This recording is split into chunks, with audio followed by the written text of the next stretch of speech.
అందరికీ నమస్కారం. సినిమా ఫీల్డ్‌లో 25 సంవత్సరాల దాకా పనిచేసిన వ్యక్తి జొన్నలగడ్డ శ్రీనివాస్ గారు. అంటే డైరెక్షన్ డిపార్ట్మెంట్‌లో పనిచేయడమే కాకుండా మరి 'నీడ' అనే సినిమాకు డైరెక్ట్ చేశారాయన. ఆయనకి ఎన్టీఆర్ రామారావు గారంటే చాలా అభిమానం. ముఖ్యంగా ఏంటంటే చెన్నైలో ఆయన ఇంటికి కూడా వెళ్ళిన వ్యక్తి. ఆ తర్వాత మరి ఎన్టీ రామారావు గారి తర్వాత బాలకృష్ణ గారు హీరో అయిన తర్వాత కూడా మరి బాలకృష్ణ గారి సినిమా 'గొప్పింటి అల్లుడికి' డైరెక్షన్ డిపార్ట్మెంట్‌లో పనిచేయడం, ఆ తర్వాత చాలా సినిమాలకి డైరెక్షన్ డిపార్ట్మెంట్‌లో పనిచేయడం చేశారాయన. మరి జొన్నలగడ్డ శ్రీనివాస్ గారు జేఎస్ఆర్ అంటూ ఉంటారు. ఈరోజు మన గెస్ట్ ఆయనే. ఆయనతో మాట్లాడి ఎన్టీ రామారావు గారి గురించి కానీ లేదా బాలకృష్ణ గారి గురించి కానీ, ఇంకో ప్రత్యేకమైన విషయం ఏంటంటే ఈయన బాలకృష్ణ గారి మీద ఒక బుక్ తీసుకొచ్చే ప్రయత్నం చేస్తున్నారు. ఎందుకంటే ఆ బాలకృష్ణ గారి కెరీర్ మీద సరైన పుస్తకాలు లేవు అనే ఆలోచనతో ఆ పుస్తకాన్ని శ్రీకారం చుట్టారు. రేపు బాలయ్య బాబు పుట్టిన సందర్భంగా కూడా ఆ పుస్తకాన్ని రిలీజ్ చేసే ఆలోచన కూడా చేస్తున్నారు. ఆ వివరాలు కూడా మనం కనుక్కుందాం. నమస్తే శ్రీనివాస్ గారు. సార్, ఎన్టీఆర్ గారు లేదా బాలయ్య గారు అసలు ఎలా మీకు కనెక్ట్ అయ్యారు వాళ్ళు? అవతార పురుషుడు, తెలుగు ప్రజల ఆరాధ్య దైవం, అభిమానుల గుండె చప్పుడు ఎన్టీఆర్కి శత జయంతి ఉత్సవాల సందర్భంగా శతకోటి సాష్టాంగ నమస్కారాలు. ఎన్టీఆర్ గారిని ఎప్పుడు కలిశారు మీరు? ఎప్పుడైనా కలిశారా? ఆయన్ని కలిసిన సందర్భం అందరిలాగానే, అంటే చాలామందిలాగా నాకు కూడా జరిగింది. చిన్నప్పుడు చాలా ఊళ్ళల్లో ఆంధ్రప్రదేశ్ నలుమూలల నుంచి తిరుపతికి యాత్రా బస్సులు వేసేవాళ్ళు. అలాగా ఒక యాత్రా బస్సులో నేను కూడా మా ఊరి నుంచి వెళ్ళేవాడిని. అప్పుడు నా వయసు మహా అయితే 5 లేదా 6 సంవత్సరాలు ఉంటాయి. అలాగా తిరుపతి దర్శనం అయింది. తర్వాత యథావిధిగా అప్పుడు తిరుపతి దర్శనం చేసుకున్న ప్రతి భక్తుడు ఎన్టీఆర్ని దర్శించుకుని వెళ్ళాలి. ఉదయాన్నే వెళ్ళడం జరిగింది. ఆయన ఉదయం తప్ప మరో సందర్భంలో ఆయన కలిసే అవకాశం ఉండదు కదా.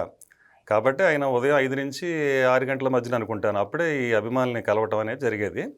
అలాగా అభిమానులతో పాటు ఆ తిరుపతి నుంచి వచ్చిన భక్తులతో పాటు మేము కూడా లోపల నుంచి ఆయన ధవళ వస్త్రాలు అంటాం చూడండి, ఆ తెల్లటి వస్త్రాల్లో ఆయన బయటికి వస్తుంటే నిజంగా వెంకటేశ్వర స్వామిని చూసినప్పుడు నాకేమీ అనిపించిందో తెలియదు, కానీ దైవాన్ని ఈయన చూస్తుంటే నిజంగా ఒక కలియుగ దైవాన్ని చూస్తున్నానన్న ఫీలింగ్ అయితే నాకు ఫస్ట్ అప్పుడే నా మనసులో, నా హృదయంలో మొదలైంది. అలాగా ఒక వెంకటేశ్వర స్వామి భక్తుడిగా తిరుపతి వెళ్ళి ఒక ఎన్టీఆర్ భక్తుడిగా తిరిగి వచ్చాను అనుకోవాలి నేను. అలా అనిపించింది నాకైతే. అప్పటి నుంచి ఇప్పటి వరకు నేను ఎన్టీఆర్ నాకు ఆరాధ్య దైవం. ఎంతమంది వచ్చి ఉంటారండి ఆ టైంలో? ఎంతమంది మీరు వెళ్ళిన టైంలో ఎంతమంది వచ్చి ఉంటారు ఇంటి ఆవరణకి? అంటే అదే అంటున్నాం కదండి, ఒక 4-5 బస్సులు అలా ఉంటాయేమో. ఆ పోర్టుకు అయితే మొత్తంగా నిండిపోయింది. ఆ పోర్టుగాలు అందరూ ఉన్నారు. నేను ఆయనే తదేకంగా చూస్తూ ఉన్నాను. ఇక నా కళ్ళు కంప్లీట్గా ఆయన కనెక్ట్ అయిపోయినాయి. ఇంకా నాకు అన్ని అవుట్ ఫోకస్ అయిపోయినాయి అనమాట. ఇంకా అలా చూస్తూనే ఉండిపోయాను. అప్పటికే చిన్నపిల్లలుగా ఉన్నప్పుడు మన పెద్దవాళ్ళు చెప్తూ ఉంటారు, ఎన్టీఆర్ అంటే అలాగా, ఎన్టీఓడు ఇలాగా, ఆయన సినిమాలు అలాగా, జానపదాలు ఎలాగే, కత్తి తిప్పితే అలాగే, ఇవన్నీ చెప్తూ ఉంటారు కదా. మనం తెలియకుండానే మన మనసులో ఆ ప్రభావితం ఉంటుంది. అదేవిధంగా నాకు కూడా ఉండింది అప్పటికి. అందువల్ల ఏంటంటే అందరూ ఆశ్చర్యంగా చూస్తున్నప్పుడు మనం అంతకంటే ఇదేదో కొత్త వింత గొప్ప అద్భుతం అన్నట్టు మనం కూడా అలానే అలా చూడటంతో ఇంకా అలాగా ఆ దైవాన్ని అలా చూస్తూ ఉండిపోయాము.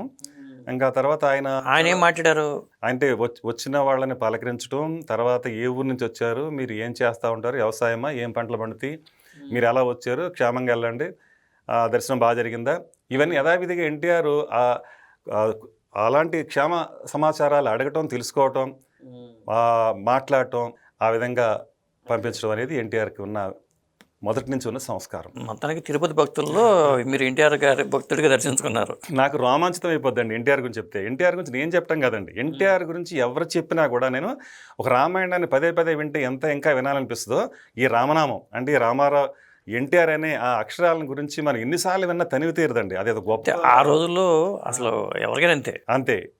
అలాగా నేను కూడా అంతే అనమాట. అసలు ఎన్టీఆర్ గురించి నేను ఏ ప్రోగ్రామ్ ఉన్నా, అంటే మీరు చాలామంది ఇంటర్వ్యూ మీరు చేశారు, ఎన్టీఆర్ గురించి మీరు చాలామందిని ఇంటర్వ్యూ చేసింది కూడా నేను మొత్తం చూసి మొత్తం 1-2 కాదండి, అన్నీ చూసేస్తాను. ఎన్టీఆర్ గురించి ఏది వచ్చినా చూసేస్తానండి. టీవీలో కానీ సోషల్ మీడియాలో కానీ ఎన్టీఆర్ గురించి పలానా వాళ్ళు దారిపోయే వాళ్ళు ఎవరైనా చెప్తున్నా కూడా అది నేను చూసేయాల్సిందే. ఎందుకంటే నాకు తెలియని కొత్త విషయం ఏదైనా నేను తెలుసుకుంటేనేమో, అంటే ఆ దేవుడి గురించి, ఆ మహానుభావుడి గురించి నాకు ఇంకో కొత్త విషయం తెలియాలి. అంటే వాళ్ళ ఎక్స్పీరియన్స్ వాళ్ళు చెప్తున్నప్పుడు నేను తెలుసుకోవాలి. అంత నాకు ఆత్రం ఎన్టీఆర్ అంటే. ఆయన షూటింగ్లో ఎప్పుడైనా వచ్చినప్పుడు మీ ఏరియాకి, మీ ప్రాంతం, మీదే ఊరు? మాది వెస్ట్ గోదావరి అండి. వెస్ట్ గోదావరి. ఏ ఊరండి వెస్ట్ గోదావరిలో? వెస్ట్ గోదావరిలో చాలా చిన్న కుగ్రామం అండి, వెదళ్ళకుంట, గోపాలపురం కాన్స్టిట్యున్సీ. ఓకే, అట్లాగా. అక్కడ ఏమైనా షూటింగ్ జరిగినప్పుడు ఎన్టీఆర్ గారు కానీ ఆవిడ వచ్చి ఉంటారు కదా, ఆ సందర్భాలు ఏమి లేవా? షూటింగ్లకు రాలేదు కానండి. ఎన్టీఆర్ నేను ఆ తర్వాత అక్కడ చూసిన తర్వాత రెండో సందర్భం చూసింది గోపాలపురంలోనే. అది ఎలా అంటే ఆయన పార్టీ పెట్టారు. ఇప్పుడు పార్టీ పెట్టిన తర్వాత అప్పుడు ఇంకా చైతన్య రథంలో ఇంకా స్టార్ట్ కాలేదు అది. 82లో ఆయన ఎలాగే తెల్ల పంచే తెల్ల జుబ్బా వేసుకుని అంబాసిడర్ కారు ఆయన ఓన్ అన్నారు, తర్వాత తెలిసింది. ఆ కారులో గోపాలపురం వచ్చారు. అప్పుడు ఏముందంటే పోలీస్ సెక్యూరిటీలు ఏమి ఎలాంటి హడావిడి ఏం లేదు. ఒకే ఒక కానిస్టేబుల్ అనుకుంటా పక్కన ఉన్నట్టున్నారు. ఆయన రామాలయం దగ్గరికి వచ్చి కొబ్బరికాయ కొట్టి అక్కడికి వెళ్ళి సభలో పాల్గొనే కార్యక్రమం ఆ రోజునే. మేము స్కూల్కి వెళ్ళాము. నేను అప్పుడు 7th క్లాస్. నేను స్కూల్కి వెళ్ళి ఆ స్కూల్ ఎగ్గొట్టేసి నేను ఎన్టీఆర్ వస్తున్నానని తెలియగానే నేను గోపాలపురం వెళ్ళిపోయి అక్కడ ఆయన కోసం ఎదురు చూస్తున్నప్పుడు కారులో దిగారు, వచ్చారు. నేను ఆయన ఆల్మోస్ట్ దగ్గరగా నా పక్కంటే నడుచుకుంటే వెళ్ళినా ఎవరు సెక్యూరిటీ ఆపేది ఏం లేదు. చాలా సింపుల్ ఉండేదన్నమాట. నేను ఆయన అంత టచ్ చేసి నేను పక్క తప్పుకున్నాను. నేను అంటే అలా టచ్ చేస్తేనే నాకు ఆ దైవాన్ని టచ్ చేసినంత ఆనందం కలిగింది. అంటే చిన్నపిల్లం కాబట్టి మమ్మల్ని ఎవరిని అక్కడ ఇబ్బంది పెట్టలేదు. నేను ఆయన కాలు మీద పడదామని ట్రై చేశాను, కానీ అలా పంచి నా పట్టుకుని జారి కింద పడ్డాను, ముందుకు వెళ్ళిపోయాడు ఆయన. అది ఒక జ్ఞాపకం. ఓకే, రెండోసారి అలా. ఇంకా ఆ తర్వాత ఎన్నోసార్లు చూశానండి. ఆ తర్వాత ఆయన పార్టీ ప్రచారాల కోసం ఇంకా విరివిగా తిరిగేవారు. అవునవును.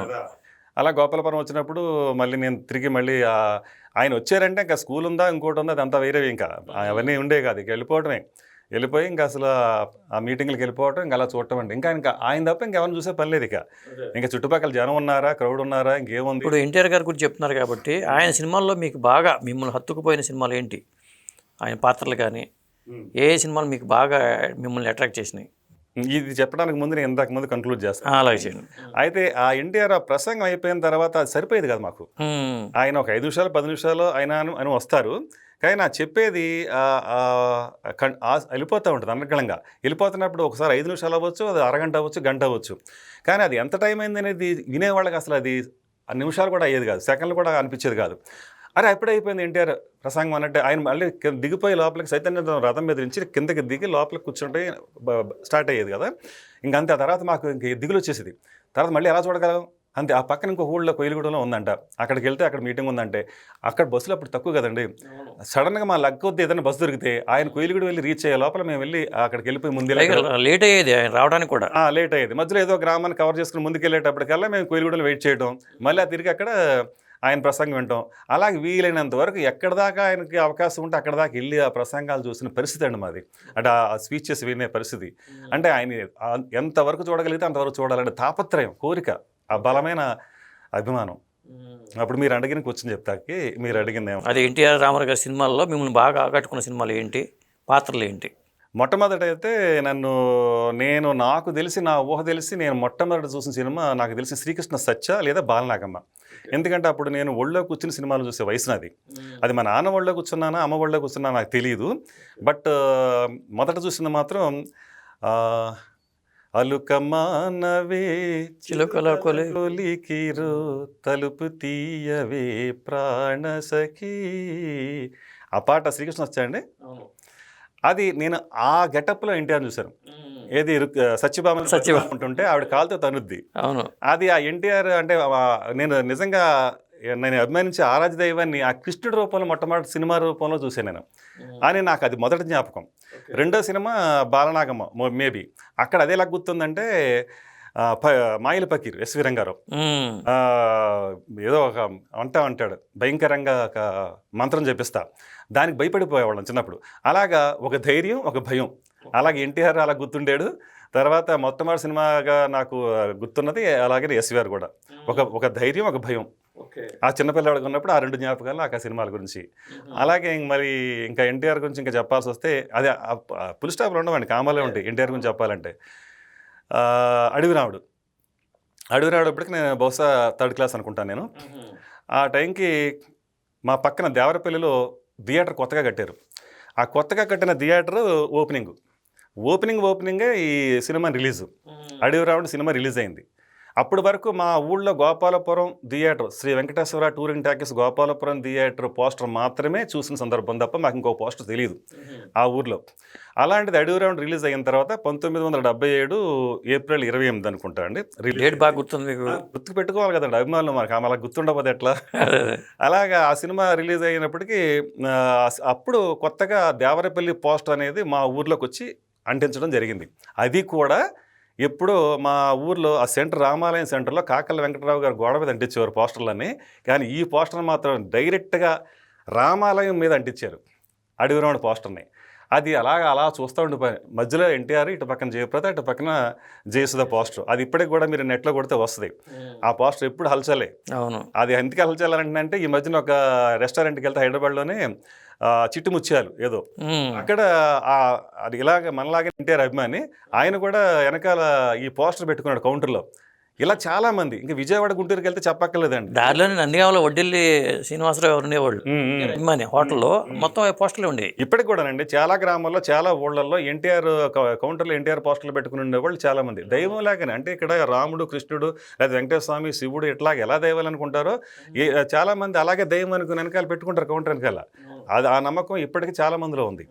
అలాగా ఇప్పుడు మళ్ళీ పాయింట్ పక్క అడవి రౌండ్కి వచ్చేటప్పటికల్లా నేనండి లిటరల్లీ నేను 2 రోజులు స్కూల్ మానేశాను ఆ పోస్టర్ని చూసుకుంటా కూర్చోవటం కదండి, ఎవరైనా చింపేస్తారేమని. 3rd క్లాస్లో ఎవడైనా ఏం చేస్తాడు, చిల్పళ్ళు చింపుతూ ఉంటారు పోస్టర్ని, కానీ చింపేవాళ్ళని ఆపేవాడు నేను. అలా చింపకుండా ఆ పోస్టర్ 2 రోజులు కాపాడుకున్నాను నేను అది.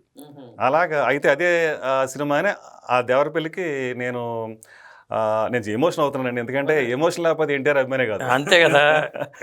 అయితే ట్రాక్టర్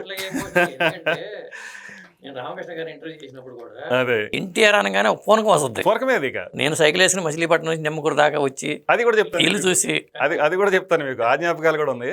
ఈ సినిమాకి వచ్చేటప్పటికల్లా సైకిల్ మీద వెళ్ళే అంత ఇది కాదు, చిన్న వయసు కదా.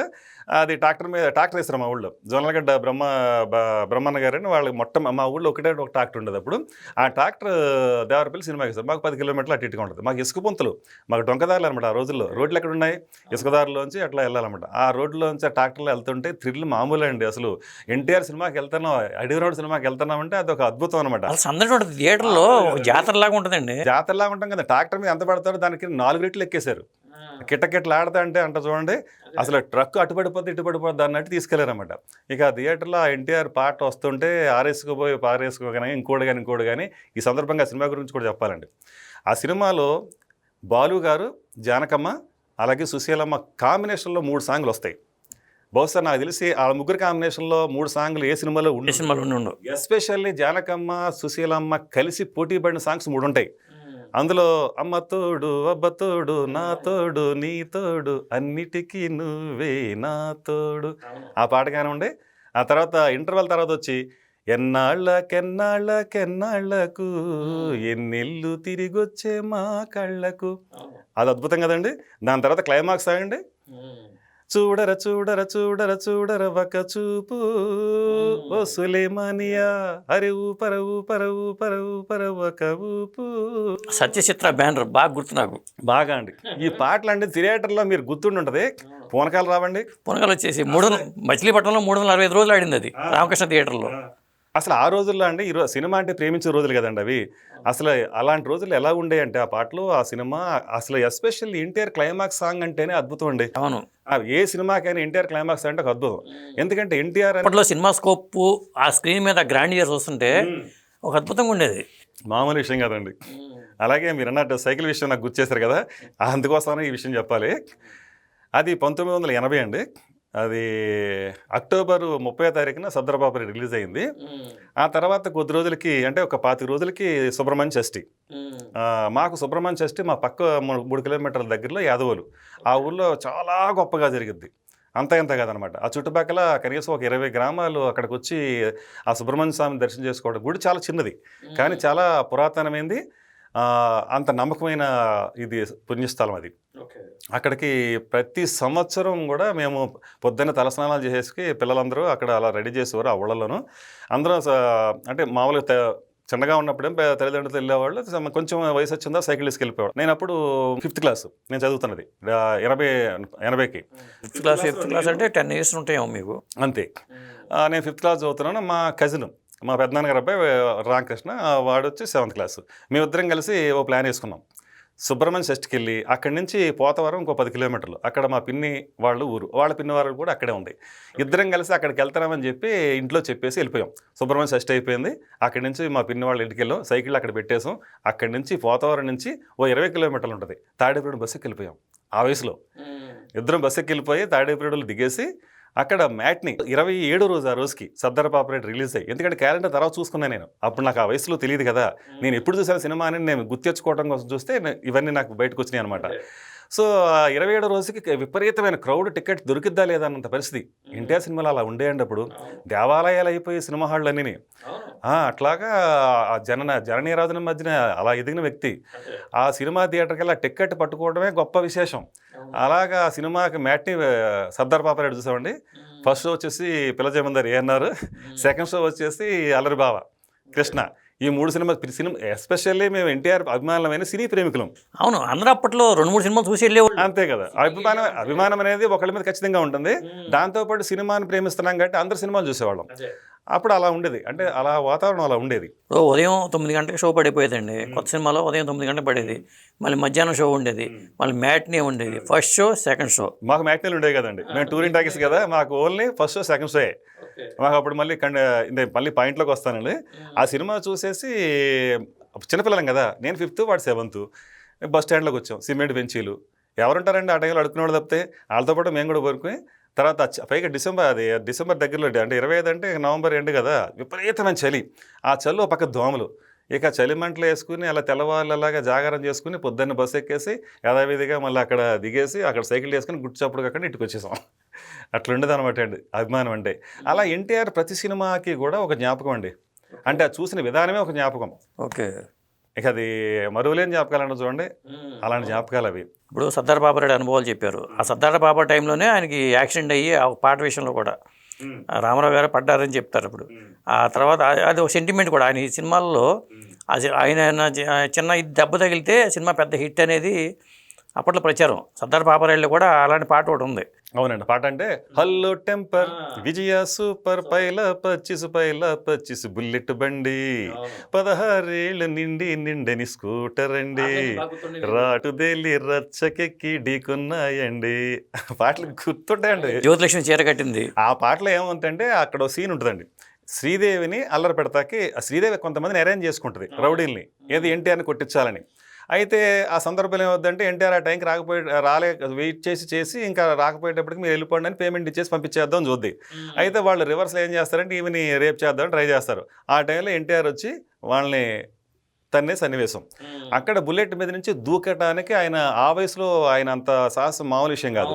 ఆ దూకేటప్పుడు నాకు చెప్పగా విన్నది, అది స్లిప్ అయ్యి కింద పెడితే కుడి చెయ్యి పటక్కమైన సౌండ్ వస్తే అందరూ పరిగెట్టుకొచ్చారంట సౌండ్కి, అలా ఇరిగిపోయిందంట. అది ఆయన ఎలాంటి వాడంటే, మామూలుగా అయితే ఎంతమంది డాక్టర్లు ఉన్నారండి ఆ రోజున అలాంటిది పుత్తూరెళ్ళి కట్టుకట్టించుకున్నట్టండి. పుత్తూరెళ్ళి కట్టుకట్టించుకుని ఆ కట్టు మీద అంతగానే నేను ఒక పుస్తకం బాలయ్య బాబు గురించి ఒక పుస్తకం రాశాను, దాంట్లో కూడా ఈ విషయాన్ని మెన్షన్ చేశాను, ఆ సందర్భాన్ని కూడా మెన్షన్ చేశాను. అలాగా ఇక్కడ ఏం జరిగిందంటే, అలాగా ఆ తర్వాత ఈయన బిజీ కదండి, అంటే ఇక ఆయన ఒక 4 రోజులు కాల్ షీట్లు ఏమైనా మిస్ అయినాయి అంటే మిగతా ఆల్ ఆర్టిస్టులు డిస్టర్బ్ అయిపోతారు. అలాంటి పరిస్థితుల్లో ఈయన నా వల్ల ఒక ప్రొడ్యూసర్ ఇబ్బంది పడకూడదు, అందువల్ల వేరే వాళ్ళు డేట్స్ పట్టుకోవడానికి అతను ఇబ్బంది పడకూడదు అనే ఒకే ఒక కారణంతో చెయ్యి ఇరిగిపోయినా కూడా కుడి చేతిని కట్టుకట్టిన చేతిని అలాగా లోపల షర్ట్లోంచి ఇలాగా వేలాడ తీసుకుని ప్రేమ సింహాసనం మొత్తం సినిమా చేసాడండి ఆయన. ఆ సినిమా అంతా మీరు గమనించండి, ప్రతి సీన్లో కూడా చెయ్యి ఇలా ఉంటుంది, ఇలా పెట్టుకుని ఉంటుంది. అది ఏంటి, మన షర్ట్ని పట్టుకుంటున్నట్టు, షర్ట్ని ఇలా చెయ్యి పట్టుకున్నట్టు ఉంటుంది. కానీ అది అందుకోసం కాదు, ఆయన చెయ్యి ఇలా విడికి ఇలా సాపటాక లేదనమాట. అందువల్ల పాట అయినా అదే, సీన్ అయినా అయితే, ఫైట్లో కూడా ఆయన ఇంతే. ఎవరైనా చేయగలరండి అలాంటి సాహసాలు. ఒక ఎన్టీఆర్ నందమూరి ఆ వంశం తప్ప, ఆ వంశానికి ఉన్న ప్రత్యేకత అదే. అది బాలయ్య బాబు కూడా అదే చేశారు తర్వాత చాలా సినిమాల్లో, అవి కూడా ఇంకో సందర్భంలో చెప్పుకోవచ్చు అండి. మనకి మరి ఆల్టర్నేటివ్ ఎంటర్టైన్మెంట్ లేకపోవడం వల్ల తెలియదు, కానీ ఎన్టీఆర్ గారికి అందరూ కనెక్ట్ అయిపోయారు అప్పట్లో. ఎన్టీఆర్ ఏఎన్ఆర్ సినిమా అంటే ఎన్టీఆర్ ఏఎన్ఆర్ ఒక జనరేషన్ అంతా అదే.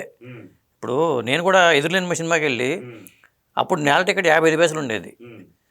ఆ 55 పైసల టికెట్ కోసం తంటాలు పడుతుంటే ఈలో జేబులో నుంచి రూపాయి కాగితం తర్వాత తీద్దాం అనుకుంటే ఓ రోజు రూపాయి కాగితం కొట్టేసాడు ఎదురులేని మనిషి సినిమా.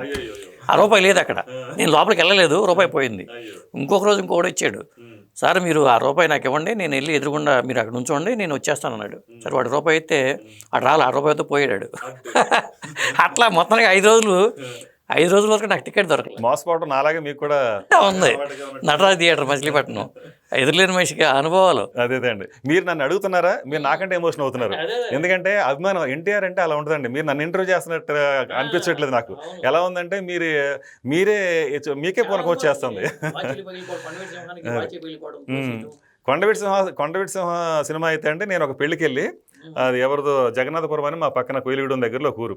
అలా పెళ్ళికి ఎవరో ట్రాక్టర్ వేస్తే ఊళ్ళో ట్రాక్టర్లు వేసేవారు. అప్పుడు పెళ్ళిళ్ళు అంటే ట్రాక్టర్లు ఎక్కేయటమే, పెద్దవాళ్ళు వెళ్తారు, మేము కూడా పొలవమని ఎక్కేసేవాళ్ళం ట్రాక్టర్లు. నేను ఎక్కేసి అలాగే సెకండ్ షో ఆ కొండవీటి సింహం కోయిలగూడెం రంగమహల్ థియేటర్లో చూసినండి. అలా మీరు ఏ సినిమా అయినా చెప్పండి, పలానా ఎన్టీఆర్ సినిమా, పలానా థియేటర్లో, పలానా ఊళ్ళో అని చెప్పగలం. అవును, ఒక జాతరలాగా ఉండే థియేటర్ల దగ్గర. ఇప్పుడు అక్కడ అంత ఎక్కడ ఉంటుందండి, ఆ రోజులు వేరు అసలు. సినిమా వచ్చింది, ఆ గ్రాండ్ ఇయర్ థియేటర్ ముందు కటౌట్లు పెద్ద కటౌట్లు. అదే అందుకనే అక్కినే నాగేశ్వర అనుబంధం సినిమాలో ఉండదు, ఆ రోజులు రావేమిరా అని. అలా ఉండేది. ఆ గ్రాండ్ ఇయర్ వేరు అసలు. ఎందుకంటే ఆల్టర్నేటివ్ ఎంటర్టైన్మెంట్ లేదు అప్పుడు. సినిమా అంటే అది ఒక ఇదండి. నిజంగా సినిమాలు ఆ రోజుల్లో కంటిన్యూటీ ఉండేవి, మీకు గుర్తుందా?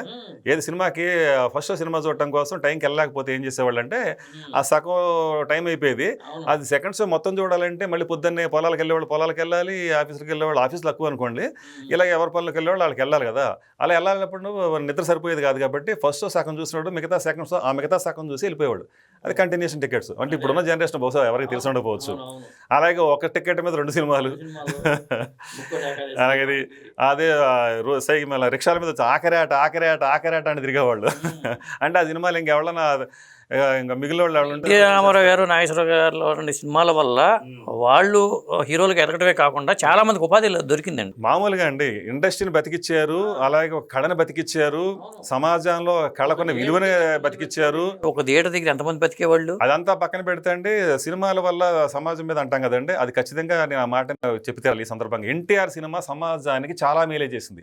ఏంటంటే మిగతా వాళ్ళ సినిమాలను ఒక ఎత్తు అయితే అండి, ఎన్టీఆర్ సినిమా ఒక ఎత్తు. ఎలా అంటారా, ఒక కథానాయకుడు తీసుకోండి, ఒక డబ్బుకు ఒక దాసోహం తీసుకోండి, లేకపోతే తీసుకోండి, ఏ సినిమా తీసినా కానీ సమాజంలో ఉన్న సమస్యని, ప్రజలకు ఉన్న సమస్యల్ని, ప్రజల్ని పీడిస్తున్న లేకపోతే ఆ మున్సిపో, లేకపోతే ప్రెసిడెంటో, లేకపోతే కరణమో, లేకపోతే ఇంకొక విలనో వాళ్ళు సమాజంలో పెత్తందారులు వాళ్ళని అడ్డుకుని ప్రజలకి పక్షాన్ని నిలబడి పోరాడిన వ్యక్తిగా, హీరోగా, ధీరోదాతుడిగా ఎన్టీఆర్ క్యారెక్టర్లు ఉండేయండి. ఊరికి ఆశ్రమానికి అమ్మాయిలు అంటే పెడతాం కాదు, అదే పెత్తందారులు కానీ కాబట్టి ఓ పాట పాడుకోవాలి కాబట్టి ఆయనకి ఏదో అందరిలాగా 4 సాంగ్స్ ఉంటే ఉండుగాక, కానీ దాన్ని కూడా చాలా గొప్పగా ఆయన చేసేవాడు అనుకోండి. పాటలను కూడా మొట్టమొదట సమాజానికి ఉపయోగపడే సినిమాలు అంటూ వచ్చినాయంటే ఎన్టీఆర్ నుంచే. అసలు రైతు ఎలా ఉంటాడో రైతు పెట్టి సినిమాలో కానీ అంతే కదండి. రైతు ఎలా ఉంటాడు అనేది ఒక రైతు ఏంటి, అడుక్కునేవాడు ఏంటి, ఒక పోలీస్ ఆఫీసర్ ఏంటి, ఒక పెద్ద అన్న అయితే ఏంటి, ఒక క్యారెక్టర్ అండి. ఆయన చేసింది 300 సినిమాల పైచులకు అయితే కనుక ఆయన చేసిన క్యారెక్టర్లు 1000 ఉంటాయండి, లెక్కేసుకోండి. 1000 క్యారెక్టర్లు ఉంటాయండి ఆయన. సందేశాలు మీరు అన్నట్టుగా వరకట్నం కానీ ఉమ్మడి కుటుంబ వ్యవస్థ ఎలా ఉండాలి అవన్నీ కూడా దీంట్లో కూడా మీరు అడిగిందని చెప్తారండి. అలాంటి సినిమాలని ఆయన ఓన్ బ్యాన్ మీద చేశాడండి. రిస్క్ అనేది ఎప్పుడు కూడా బయట ప్రొడ్యూసర్కి ఇవ్వలే. పిచ్చి పొల్లే కానివ్వండి, లేకపోతే ఇంకోటి కోడలు వచ్చి ఇలాంటి అసలు నాన్ కమర్షియల్ మూవీస్ అన్ని కూడా ఆయనే చేసుకున్నాడు, ఆయన బ్యాన్ మీద, ఆయన ఇంట్రెస్ట్ కొద్దీ. అంతేకాని బయట ప్రొడ్యూసర్ మీద రుద్దలే. ఇది రిస్క్ నాది, వస్తే పోతే కానీ ఇది సమాజానికి ఒక మంచి సినిమా ఇవ్వాలి అనే సదుద్దేశంతో రామకృష్ణ సినీ స్టూడియోస్ కానివ్వండి, లేదా అంతకుముందు ఎన్ఐటీ కానివ్వండి, ఇవన్నీ పెట్టి అలాంటి ఎంత ఉత్తమ కథా చిత్రాలుగా కోడలిద్దరు కాపురం వచ్చింది కదండి, అతనికి అవార్డు కూడా వచ్చింది. అలాగా ప్రజలకు ఉపయోగపడే విధంగా, సమాజానికి ఉపయోగపడే విధంగా సినిమాలు చేసిన వ్యక్తి ఆయన. ఒక కమర్షియల్ యాంగిల్ చూస్తారు చాలా మంది, కానీ ఆయనకు అది కాకుండా ఇంకా వేరే చాలా ఒకటండి. నిన్ను ఆయనలో ఉన్న గొప్ప ఫ్యామిలీ బ్యాక్గ్రౌండ్ ఏంటండి, వ్యవసాయ కుటుంబం అండి. మీ నాన్నగారు వ్యవసాయం చేశారు. ఆయన ఎన్టీఆర్ వీరాభిమాని. అంటే ఆయన అభిమాని కంటే నేనని కాదు, ఇక్కడ ఎవరికి వాళ్ళే ఆ రోజుల్లో ఇక అది వేరే విషయం. ఎన్టీఆర్ అభిమాని కాని వాళ్ళు ఎవరు లేరు ఆ రోజుల్లో. సమాజంలో ఎన్టీఆర్ అభిమాని కానివాడే లేడండి, ఒక మాటలో చెప్పాలంటే. కరెక్టే. తర్వాత మరి మీరు సినిమా ఫీల్డ్ ఎలా కనెక్ట్ అయ్యారు? సినిమా ఫీల్డ్కి కూడా విచిత్రం ఏంటంటే నేను చాలా ప్రయత్నాలు చేసిన తర్వాత ఎట్టకేలకు టైంలో నాకు ఒక అవకాశం వచ్చింది. అది గొప్ప విశేషం ఏంటంటే ఎన్టీఆర్ పెట్టిన రామకృష్ణ సినీ స్టూడియోస్ గొప్ప ఇంటలుడు. ఓకే. అంటే నేను ఎవరికైతే అభిమానో, నేను ఎవరినైతే అభిమానిస్తున్నా ఆ ఎన్టీఆర్ పెట్టిన బ్యానర్లో నేను మొట్టమొదటి అప్రెంటిస్గా నేను జాయిన్ అయ్యాను. ఎట్లా వచ్చారు అక్కడికి? ఈవి సత్యనారాయణ గారు దగ్గర అసిస్టెంట్ డైరెక్టర్గా ఆ సినిమాకి నేను పనిచేశాను. అంటే మీరు డైరెక్ట్గా అంటే ప్రయత్నాలు చేయడానికి ఎవరు హెల్ప్ చేశారు మీకు? నాకు ఈవి గారు ఒక ఫ్రెండ్, ఒక ఆయన మా పక్క ఊర్లో ఉండేవారు, చంద్రమౌళి గారు అని. ఖచ్చితంగా ఆయన గురించి చెప్పుకోవాలి. ఎందుకంటే ఎవరైనా మనకు మేలు చేస్తే, మంచి చేస్తే ఆ కృతజ్ఞత ఇలా ఈ సందర్భాలైనా గుర్తు చేసుకోవాలి. ఆయన ఒక లెటర్ ఇచ్చారు. ఆ లెటర్ పట్టుకుని నేను ఈవి గారి దగ్గరికి వెళ్ళినప్పుడు ఆయన వెంటనే అయితే ఇవ్వలేదండి. ఆయన నాకు అవకాశం ఇవ్వడానికి 2 ఏళ్ళు పట్టింది. అంటే నా సహనాన్ని పరీక్షించాడు ఆయన.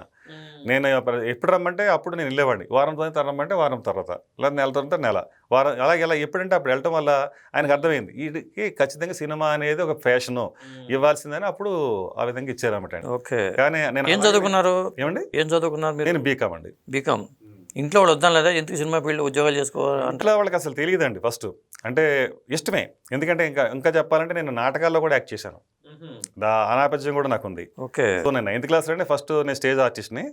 ఆ విధంగా నాకు సినిమాలు, కళ అంటే నాకు విపరీతమైన అభిమానం ఉంది. ఎక్కడ నాటకాలు జరిగినా, ఎక్కడ రికార్డింగ్ డ్యాన్సులు జరిగినా, ఎక్కడ హరికథలు, ఎక్కడ బుర్రకథలు జరిగినా కూడా అక్కడ పక్క ఊరైనా, ఇంకొక ఊరైనా, అర్ధరాత్రైనా, అపరాత్రైనా వెళ్ళిపోవడం ఇంకా అసలు దానికి అట్లా సినిమా ఫీల్డ్కి వచ్చేసారు. ఇది ఉండింది కాబట్టి ఆ విధంగానే ఇండస్ట్రీ మీద అభిమానంతో వచ్చాను. ఆ తర్వాత ఆ సినిమా పనిచేశాను. బాలయ్య బాబుతో చాలా దగ్గరగా నిజంగా నాకు అవకాశం, ఎన్టీఆర్ అబ్బాయి ఆయనతో నేను కలిసి పనిచేయడం నా అదృష్టం. ఏ సంవత్సరం అండి అది? 2000 సంవత్సరం అండి. 2000 సంవత్సరంలో ఆ సినిమా పనిచేశాను. అదే సందర్భంలో నాకు ఇంకో అరుదైన అవకాశం ఎలా వచ్చిందంటే చలసాని రామారావు గారు, ఆయన గురించి కూడా చెప్పుకోవాలి ఈ సందర్భంగా. ఆయన ఆ సినిమా కో డైరెక్టర్గా ఉన్నారు. ఆయనను చాలా ప్రేమగా చూసుకున్నారు కూడా. ఆయన నా మీద నమ్మకంతో ఓ పక్కన షూటింగ్ జరుగుతున్నప్పుడు ఇంకో పక్కన డబ్బింగ్ జరిగేది. ఆ సందర్భంలో మిగతా అసోసియేట్లు వాళ్ళని కాకుండా నేనే అప్పటికే ఫస్ట్ టైం నేను అసిస్టెంట్గా ఉన్న నన్ను బాలయ్య బాబుకి డబ్బింగ్ చెప్పించే దగ్గర నన్ను అసిస్టెంట్గా పెట్టారు. నాచారు స్టూడియోలో మీకు ఐడియా ఉంది కదా, అక్కడ డబ్బింగ్. అయితే పొద్దున్నే 7 గంటలకు ఆయన డబ్బింగ్ ఉండేది. అంతకంటే 1 గంట ముందు నన్ను పికప్ చేసుకునేవారు. ఆయనతో నేను కరెక్ట్గా నాకు డేట్లు కూడా గుర్తండి. మే 3వ తారీఖు 2000 సంవత్సరం. అక్కడి నుంచి మే 12 వరకు, అంటే వారం రోజులంటే మధ్యలో 2 రోజులు గ్యాప్ వచ్చింది, ఒకసారి ఒక రోజు గ్యాప్ వచ్చింది. ఆ విధంగా నేను ఆయనతో వారం రోజుల పాటు నేనే ఇద్దరమే ఉండి ఆయనతో డబ్బింగ్ చెప్పించే దగ్గర నాకు అవకాశం దొరికింది. నేను చాలా, అది నాకు గుర్తుపెట్టుకునే విషయం. అలాగే నన్ను చాలా బాగా ప్రేమగా కూడా చూసుకున్నారు. ఆ తర్వాత స్విట్జర్లాండ్ వెళ్ళి ఒక సాంగ్ సిమ్రాన్తో ఉంటే ఆ సాంగ్ చూడటం కోసం అప్పుడు సౌండ్ ఇంజనీర్ మధు గారు ఉండేవాళ్ళు. పైకి వెళ్తాక ఆయన వెళ్ళి ఒక్కడే చూసి రావచ్చు, పైకి తీసుకెళ్లారు. నాకు అసలు మర్చిపోలేండి. దా కూర్చో అని చెప్పేసి నన్ను ఆయన పక్కన కూర్చోబెట్టుకుని సాంగ్ వేసిన తర్వాత ఎలా ఉందని నన్ను అడిగారు. ఆయన అడుగుతారు అన్నీ అడిగితే, అంటే నేను నా అభిప్రాయం అనేది అది అక్కడ వ్యాలిడా కాదు, అది వేరే విషయం. కానీ అడుగుతాడు ఆయన సంస్కారం అది. అడిగితే బాగుందండి, ఇంకోసారి చూద్దాం అన్నాను ఏదో చిన్నతనంగా. అంటే ఆయన ఇంకోసారి ఏంటి మధు గారు అన్నాడు ఆయన. అంతేగాని విసుకోలేదు. రెండోసారి చూసాం. అలాగే ఆ సందర్భంలో ఇంకో జ్ఞాపకం ఉందండి. ఎన్టీఆర్ గురించి ఆయన ఇంకొచ్చాడంటే ఆయన ఎక్కడ ఉన్నా ఎన్టీఆర్ గురించి మాట్లాడకుండా ఆయన ఉండడు. అది నాకు బాగా నచ్చే విషయం. అంటే నాకు నచ్చే విషయం అదే కాబట్టి. ఏం మాట్లాడారు ఎన్టీఆర్ గురించి? ఎన్టీఆర్ గురించి ఏదో మాట్లాడుతూ ఉంటారండి ప్రతిరోజును. ఒకరోజు ఆయన డబ్బింగ్ వచ్చి చెప్పులు వేసుకొచ్చి సౌండ్ వస్తుంది, కిర్రు కిర్రుమంటా ఉంది. ఆ చెప్పులు తీసి పక్కన పెట్టే ముందు అన్నారు ఆయన, ఈ చెప్పులు నాన్నగారివి, నెల్లూరులో ఆయన పుట్టించుకున్నారా కొన్నారో తెలియదు, అదే మొత్తానికి ఏదో అన్నారు, ఆ చెప్పులు ఇవి అని చెప్పేసి. ఎందుకంటే సౌండ్ వచ్చింది, సౌండ్ వచ్చినాయి అప్పట్లో, అయ్యి ఉండొచ్చండి, కుట్టించుకున్నాయి అయ్యి ఉండొచ్చు అని. ఎస్పెషల్ ఆ చెప్పుల మీద అంటే తండ్రి గారు ధరించిన పాదుకలు, అంటే చూడండి మమకారం, అది తమ్ముడు పాదుకలు ఎంతగా ఇదిగా అనుకుంటాం కదా, భరతుడు నెత్తి మీద పెట్టుకున్నాడని. అలాగా ఆ తండ్రి పాదుకలను కూడా ఆయన కళ్ళకద్దుకుని ఇంకా ఆయన 5 సంవత్సరాలు అయిపోతుంది అప్పటికే ఆయన చనిపోయి. అప్పుడు కూడా ఆ చెప్పులు అలా జాగ్రత్త పరుచుకుని భద్రపరుచుకుని ఆ జ్ఞాపకాలు ఆయన అలాగా కాపాడుకుంటూ వస్తారంటే మామూలు విషయం అండి కొడుకుగా. అది ఎంత గొప్ప విషయం అంటే ఆయన అభిమానంలో గొప్ప అభిమాని, అదే ముందు వరుసలో ఉండే అభిమాని. ఇప్పుడు అభిమానులుగా మనందరం ఎలా చెప్పుకుంటామో ఆయన అంతకంటే గొప్పగా చెప్పుకునే అభిమానం చెప్పుకోవచ్చు. ఎందుకంటే అంత అభిమానం ఉంది ఆయనకి ఎన్టీఆర్ అంటే. కొంతమంది ఏం చేస్తారంటే వాళ్ళ తల్లిదండ్రులు చనిపోయినప్పుడు వాళ్ళు వాడిన వస్తువులు కానీ ఇవి వాడుతూ ఉంటారు, కావాలని తీసుకుంటారు. అవునండి, అలా బహుశా ఏమేమి తీసుకున్నారో తెలియదు బాలయ్య బాబు. అందరూ ఆస్తులు తీసుకుంటారండి, అదే కానీ వాళ్ళ ఆశయాలు తీసుకునే ఎంతమంది ఉంటారు? అవును, అలా ఆశయాలు తీసుకున్న మొట్టమొదటి వ్యక్తి బాలయ్య బాబే. ఎందుకంటే ఇవాళ బసవతారకం క్యాన్సర్ హాస్పిటల్ కానివ్వండి, ఇవాళ సమాధానం సేవ చేసే కార్యక్రమాలు కానివ్వండి, లేదా రాజకీయాల్లో ప్రజలకు సేవ చేసే కార్యక్రమం కానివ్వండి, కళతో ప్రజల్ని రంజింపజేసే కార్యక్రమం కానివ్వండి, ఏ కార్యక్రమం ఎన్టీఆర్ని తండ్రిని ఆచరించకుండా ఉన్నాడు ఆయన. అవును, అలా ఆచరించి ఆశయాల్ని తన ఆశయంగా మార్చుకున్నాడు కాబట్టి ఇవాళ ద లెజెండ్ అయ్యాడు. అవును, బాలయ్య బాబు ద లెజెండ్ ఎట్లా అవుతారండి? ఊరికన అవుతారు ఎవరైనా? ఒక తండ్రి కొడుకు అయిపోలేదు ఆయన. ప్రజల అభిమానం పొంది చూరగొని ప్రజల నుంచి తనకి ఒక లెజెండ్గా తన ముందు తీసుకెళ్ళి ఇవాళ పద్మభూషణ్ అయ్యాడంటే ఇవాళ మనకు ఒక భూషణం అండి, అది మన ఆంధ్రుడికి ఒక అలంకారం. ఆయనకు అవార్డు రావడం అనేది మనకు అలంకారం, మన తెలుగు ప్రజలకు అలంకారం. అది ఆయన డబ్బింగ్ చెప్పినప్పుడు ఇక్కడ మీరు ఏమన్నా ఒపీనియన్స్ అడిగేవాళ్ళ? డబ్బింగ్ చెప్పిన సందర్భాల్లో ఏమన్నా? మంచి మాట అడిగారు. నేను అసలు నిజంగా అది ఇందాక నేను ఫ్లోలో అది మిస్ అయ్యాను. అది యాక్చువల్గా ఆ సినిమా డబ్బింగ్ జరుగుతున్నప్పుడు అండి, అది యువిగా సత్యనారాయణ స్టైల్ అంతా కూడా వెస్ట్ గోదావరి స్లాంగ్ ఎక్కువ ఇన్ఫ్లుయెన్స్ ఉంటుంది. ఆ సినిమాలో కూడా ఆయన క్యారెక్టర్ అలానే ఇన్ఫ్లుయెన్స్ అయి ఉంటుంది. అయితే డబ్బింగ్ వచ్చేటప్పటికల్లా ఆయన ఆ స్లాంగ్ని దూరంగా వెళ్ళిపోతున్నాడు ఆయన. అది అంటే ఆయన మేబీ క్యాచ్ చేయలేకపోయారా, లేకపోతే ఆ స్లాంగ్ని, లేకపోతే ఫ్లోలో రెగ్యులర్ సినిమా లాగా దాన్ని ముందుకు వెళ్ళారో తెలియదు. ఒక రోజు 2 రోజులు గడిచిపోయిన తర్వాత ప్రతిసారి ఆయన అడుగుతున్నాడు. అంతకుముందు చలసాని రామా గారు చెప్పారు, మీరేమి ఇన్వాల్వ్ కాకండి, ఆయనకు అన్నీ తెలుసు, ఇన్నేళ్ళు ఎక్స్పీరియన్స్ ఉంది, మీరు అనవసరంగా పనికిమాల సలహాలు ఏమి ఇవ్వక్కలేదు ఆయనకు అన్ని అన్నట్టుగా మాట్లాడారు ఆయన. నేను ఇంకా అలాంటప్పుడు ఎందుకులే అని చెప్పేసి నేను సైలెంట్గా ఊరుకుండిపోయాను. తర్వాత నా మనసు లోపల మాత్రం ఆత్మసాక్షి ఒప్పుకోవట్లే, ఎప్పుడో ఈయన ఇంకా అలా కాకుండా ఇలా చెప్తే బాగుంటుంది అనేది ఉంది. నేను ఇంకా ధైర్యం చేసి ఏదో ఒకటి అవుతుందిలే అని చెప్పేసి ఒక రోజుని ఆయన అనుకోకుండా ఆయనే అడిగాడు. ప్రతిసారి అది అవ్వంగానే ఎలా ఉందని అడుగుతూ ఉంటాడు ఆయన. అప్పుడు ఇది కొద్దిగా అలా కాకుండా ఇంకోలా ఉంటే బాగుంటుంది అని అన్నాను నేను. అనగానే వెంటనే ఎలా ఉంటే బాగుంటుంది అని ఆయన మళ్ళీ ఎదురుకొచ్చినేసారు. అప్పుడు నేను ఎమ్మటే చెప్పాను ఇలా ఉంటే బాగుంటుందని. మరి ఈ విషయం ఇప్పుడు దగ్గర చెప్పలేదని చెప్పి మొదల దగ్గర నుంచి మళ్ళీ చెప్పుకొచ్చాడు ఆయన. అది నచ్చి స్టార్టింగ్ దగ్గర నుంచి ఆయనకంటే కనెక్ట్ అయింది. ఆ పాయింట్ కరెక్టే కదా, తను చెప్పింది లాజిక్ ఉంది, మనం మిస్ అయ్యాము, ఆ స్లాంగ్ మిస్ అయ్యాము. అంటే సినిమా అంతా ఒక స్లాంగ్ నడుస్తూ ఉంది, మానిటర్లో కూడా అదే ఉంది. మరి అలాంటప్పుడు దాన్ని మనం ఎందుకు పక్కకి వెళ్ళాం? లిటిల్ బిట్ అనుకోండి, లిటిల్ బిట్ కూడా ఆయన ఒప్పుకోరు కదా పర్ఫెక్షన్ రావాలనుకున్నప్పుడు. అది శ్రమ అయినా సరే ఆ 2 రోజులు మళ్ళీ తిరిగి ఆయన చెప్పాడు ఆయన. అదే ఎన్టీ రామారావు గారు కూడా ఉంది. అంటే వృత్తి పట్ల ఆయనకుండే డెడికేషన్ ఎలాంటిదానికి ఇది ఒక ఉదాహరణ. అదే ఎన్టీ రామారావు గారు కూడా ఆ గుణం ఉంది. నాకు అది తెలియదు. ఎందుకంటే మొన్న నందమూరి బెనర్జీ గారు ఇంటర్వ్యూ చేసినప్పుడు కిరీటం కదిలిందని చెప్పి త్రివిక్రమ గారు చెప్పారట. చెప్తే అది పట్టుకుని మళ్ళీ షూటింగ్ పెట్టి చూశారంట. చూసుకుని చెక్ చేసుకుంటే కదిలిందంట. అది చిన్నది లిటిల్ బిట్ మీరు అన్నట్టుగా అది మళ్ళీ ఆయన ఏర్పాటు చేశారు షూటింగ్. ఎంత ఖర్చు అయినా పర్లేదు మళ్ళీ పెట్టుకున్నారంట. 2 రోజులు రాజీ పడే వ్యక్తి కాదు. అట్ ద సేమ్ టైం ఆయన ఇంకొక అలవాటు కూడా ఉందండి, రెండో టేక్ అనేది ఉండదు. అంటే అంత డెడికేషన్. అంటే ఆయన సినిమా షూటింగ్ లో ఉన్నారంటే ఆయనతో పాటు మిగతా వాళ్ళని ఒళ్ళు దగ్గర పెట్టేసుకోవాల్సిందే. ఎందుకంటే అంత రిహార్సల్ చేసుకుని అంత హోంవర్క్ చేసుకుని ఉండేవాళ్ళు. ఎందుకంటే రెండో టేక్ అంటే ఆయనకి ఇష్టం ఉండదు. టైం టేకింగ్, ఫిలిం ఖర్చు ఇవన్నీ ఉంటాయి కాబట్టి ఆయన వృత్తి పట్ల అంత ఆరాధ్యమైన భావం ఉండేది కాబట్టి ఆ విధంగా ఉండేవాడు ఆయన. అదే మొత్తానికి గొప్పండెలలో ఇంకా మీరు మర్చిపోలేని అనుభూతులు ఏమైనా ఉన్నాయా? సినిమా అంతా పనిచేశారు కాబట్టి. సినిమా అంతా అంటే యాక్చువల్గా ఆ టైంలో నాకు ఒక మధు గారు సౌండ్ ఇంజనీర్, ఆయన ఒక సలహా ఇచ్చాడు. బాలయ్య బాబు మిమ్మల్ని చాలా బాగా చూసుకుంటున్నారు, మీరు ఒకసారి ఆయన్ని ఎందుకు అసిస్టెంట్ డైరెక్టర్గా నెక్స్ట్ సినిమాకి అడగకూడదు, అడగండి అని ఆయన సలహా ఇచ్చాడు. ఎందుకో నా దురదృష్టమో లేకపోతే మరి ఏ కారణం అంటే నేను ఆ కొద్ది పరిచయానికే నేను ఇలా అడగటం అనేది నాకు కరెక్టే కాదేమో అనిపించింది. అంటే మనకే ఆత్మాభిమానం కదా, సినిమా ఫీల్డ్ మొహవాడ ఉన్న వ్యక్తులు ముందుకు వెళ్ళలేరు. అదే జరిగింది నా విషయంలో. దాంతో ఏమైందంటే ఈ చిన్న పరిచయానికి నేను ఏదో స్వలాభం కోసమో స్వలాపేక్ష కోసమో నేను అక్కడ అలా ఒక అభిమానిగా నేను ఎన్టీఆర్ అభిమానికి ఇలా అడగటం కరెక్ట్ కాదేమో అనిపించింది. అంటే నా ఆత్మాభిమానం అలాంటిది. అడుగుంటే అలా ఉండేదో, అడగకపోవడం వల్ల 25 సంవత్సరాలకి నేను ఇంతవరకు ఆయన మళ్ళీ నేను చూసింది లేదు. కానీ బుక్ రాయాలన్న ఆలోచన మీకు ప్రధానంగా ఎందుకు వచ్చింది? ఎన్టీఆర్ మీద ఎన్నో పుస్తకాలు వచ్చినాయి, బాలయ్య బాబు మీద ఇంతవరకు అలాగా పుస్తకాలు వచ్చిన సందర్భం లేదు కదా. మనం చేస్తే అలా ఉంటుంది ఓ ప్రయత్నం. నేను రైటర్ని కాదు కానీ ఓ ప్రయత్నం చేద్దామని అనిపించి ఒక టైం స్టార్ట్ చేశాను. అది ఏదో అవుతుంది, జరిగితే ముందుకెళ్ళద్ది, జరగకపోతే ఆగిపోదాం అని అనుకున్నాను. అలా మెల్లగా మొదట్లో కొంచెం ఇబ్బంది పడ్డాను, ఇది నేను చేసే పని కాదేమో అనుకుని భయపడ్డాను. ఆ తర్వాత మెల్లగా అలవాటు పడ్డాను. అలా నెమ్మదిగా మొత్తానికైతే పుస్తకాన్ని ముందు తీసుకెళ్ళి 2016కి ఆల్మోస్ట్ పూర్తి చేసే సందర్భం వచ్చింది. అదే టైంలో ఇండియా టుడేలో ఇది వచ్చిందని నాకు అర్థమైంది, వస్తుందని. దాంతో నేను నీరు గారిపోయాను. ఆ తర్వాత పక్కన పెట్టేసుకున్నాను. ఇంకెందుకు సిమిలర్గా 2 ప్రాజెక్టులు అంటే మనం ఎంకరేజ్ చేయాలన్నట్టు పక్కన వేసేసుకున్నాను. ఆ తర్వాత ఎవరెవరో ఫ్రెండ్స్ అన్నారు, అదేంటి ఒక హీరో మీద 100 సినిమాలు వస్తాయి, అలాగనే 100 పుస్తకాలు వస్తాయి, నువ్వు అలా ఎందుకు అంటే కంటెంట్లు ఎక్కువ మారవు కదా, అవే ఉంటాయి కదా, నేను మళ్ళీ కొత్తగా ఏం చెప్పగలుగుతానన్న భయంతో నేను చేద్దామని ఉద్దేశం లేక ఆగిపోయానని చెప్పాను. ఏదో కొత్త విషయం ఉంటానే ఉంటుంది ఎప్పుడు మొదలుపెట్టంటే నేను అట్లా మళ్ళీ చేసుకుంటేలే. గౌతమిపుత్ర శాతకర్ణి సినిమా సందర్భంలో ఆడియో ఫంక్షన్ వెంకయ్య నాయుడు గారు ఆ రోజు వచ్చారు. ఆ సందర్భంగా బుక్ రిలీజ్ చేయాలని చాలా రాత్రి పగల కష్టపడి నేను ఫస్ట్ కాపీ తీసుకురావడం కోసం కవర్ పేజీ కూడా చేసుకుని సిద్ధపడ్డాం. కానీ దురదృష్టం ఏంటంటే ఆ పుస్తకాన్ని నేను పబ్లిష్ చేయడానికి కానీ ప్రజల్లో తీసుకురావడానికి కానీ నాకు కొన్ని అనివార్య కారణాలు కానీ లేకపోతే అంటే ఆర్థికపరమైన ఇబ్బందులా? ఆర్థికపరమైన ఇబ్బంది, ఆ ఆర్థికపరమైన ఇబ్బంది వచ్చినా నేను ఇల్లు కూడా అమ్ముకున్నానండి ఆ సందర్భంలో. నేను బయట పనులన్నీ మానుకుని ఇంకా ఎక్కడ సినిమా సంబంధించిన విషయాలు కూడా పక్కన పెట్టేసుకున్న సందర్భంలో నాకు కొంచెం గడవని పరిస్థితి వచ్చినప్పుడు నాకున్న ఒక సగం వాట ఇల్లు కూడా అమ్మేసుకున్న పరిస్థితి. ఒకసారి ముందుకెళ్ళానంటే దేని లెక్క చేయను. సో దానివల్ల ఏం పోతుందని వెనకాల నేను చూడండి, నేను ముందుకు ఏముందో అదే చూస్తా. ఆ విధంగా నేను ఆ పుస్తకాన్ని అయితే తేవాలనుకున్నాం, కానీ అనివార్య కారణాలు అనేక కారణాలు ఏదైనా కానివ్వండి, మొత్తానికి అయితే పుస్తకాన్ని అయితే నేను తేలేకపోయాను. ఏదైనా భగవంతుడి దయ వల్ల. ఇప్పుడు ఆయన పద్మభూషణ్ వచ్చింది బాలయ్య బాబుకి, మరి అక్కడి నుంచి కంటిన్యూషన్ చేసుకోవచ్చు కదా. 2016 అంటే దాదాపు 10 ఏళ్ళు అవునండి గ్యాప్ వచ్చింది. ఈ 10 ఏళ్లలో అప్డేట్స్ చాలా ఉన్నాయి. అక్కడ నుంచి ఆయనకి సెకండ్ ఇన్నింగ్స్ అనుకోవాలి. మరి ఆ ఇన్నింగ్స్ గ్రాఫ్ ఇలా పెరిగిపోతుంది. అవునండి, అన్స్టాపుల్ కానీ మొత్తం ఎంటైర్ మారిపోయింది కదండి. మీకు అఖండ నుంచి అన్స్టాపబుల్, వరుస హిట్లు, ఎమ్మెల్యేగా వరుసగా గెలుపు, అవును, మరి సేవా కార్యక్రమాలు ఒక పక్క, ఇన్ని ఉన్నప్పుడు మీ బుక్కి ఆ టైం వచ్చింది అనుకుంటున్నాను నేను అనుకోవటం.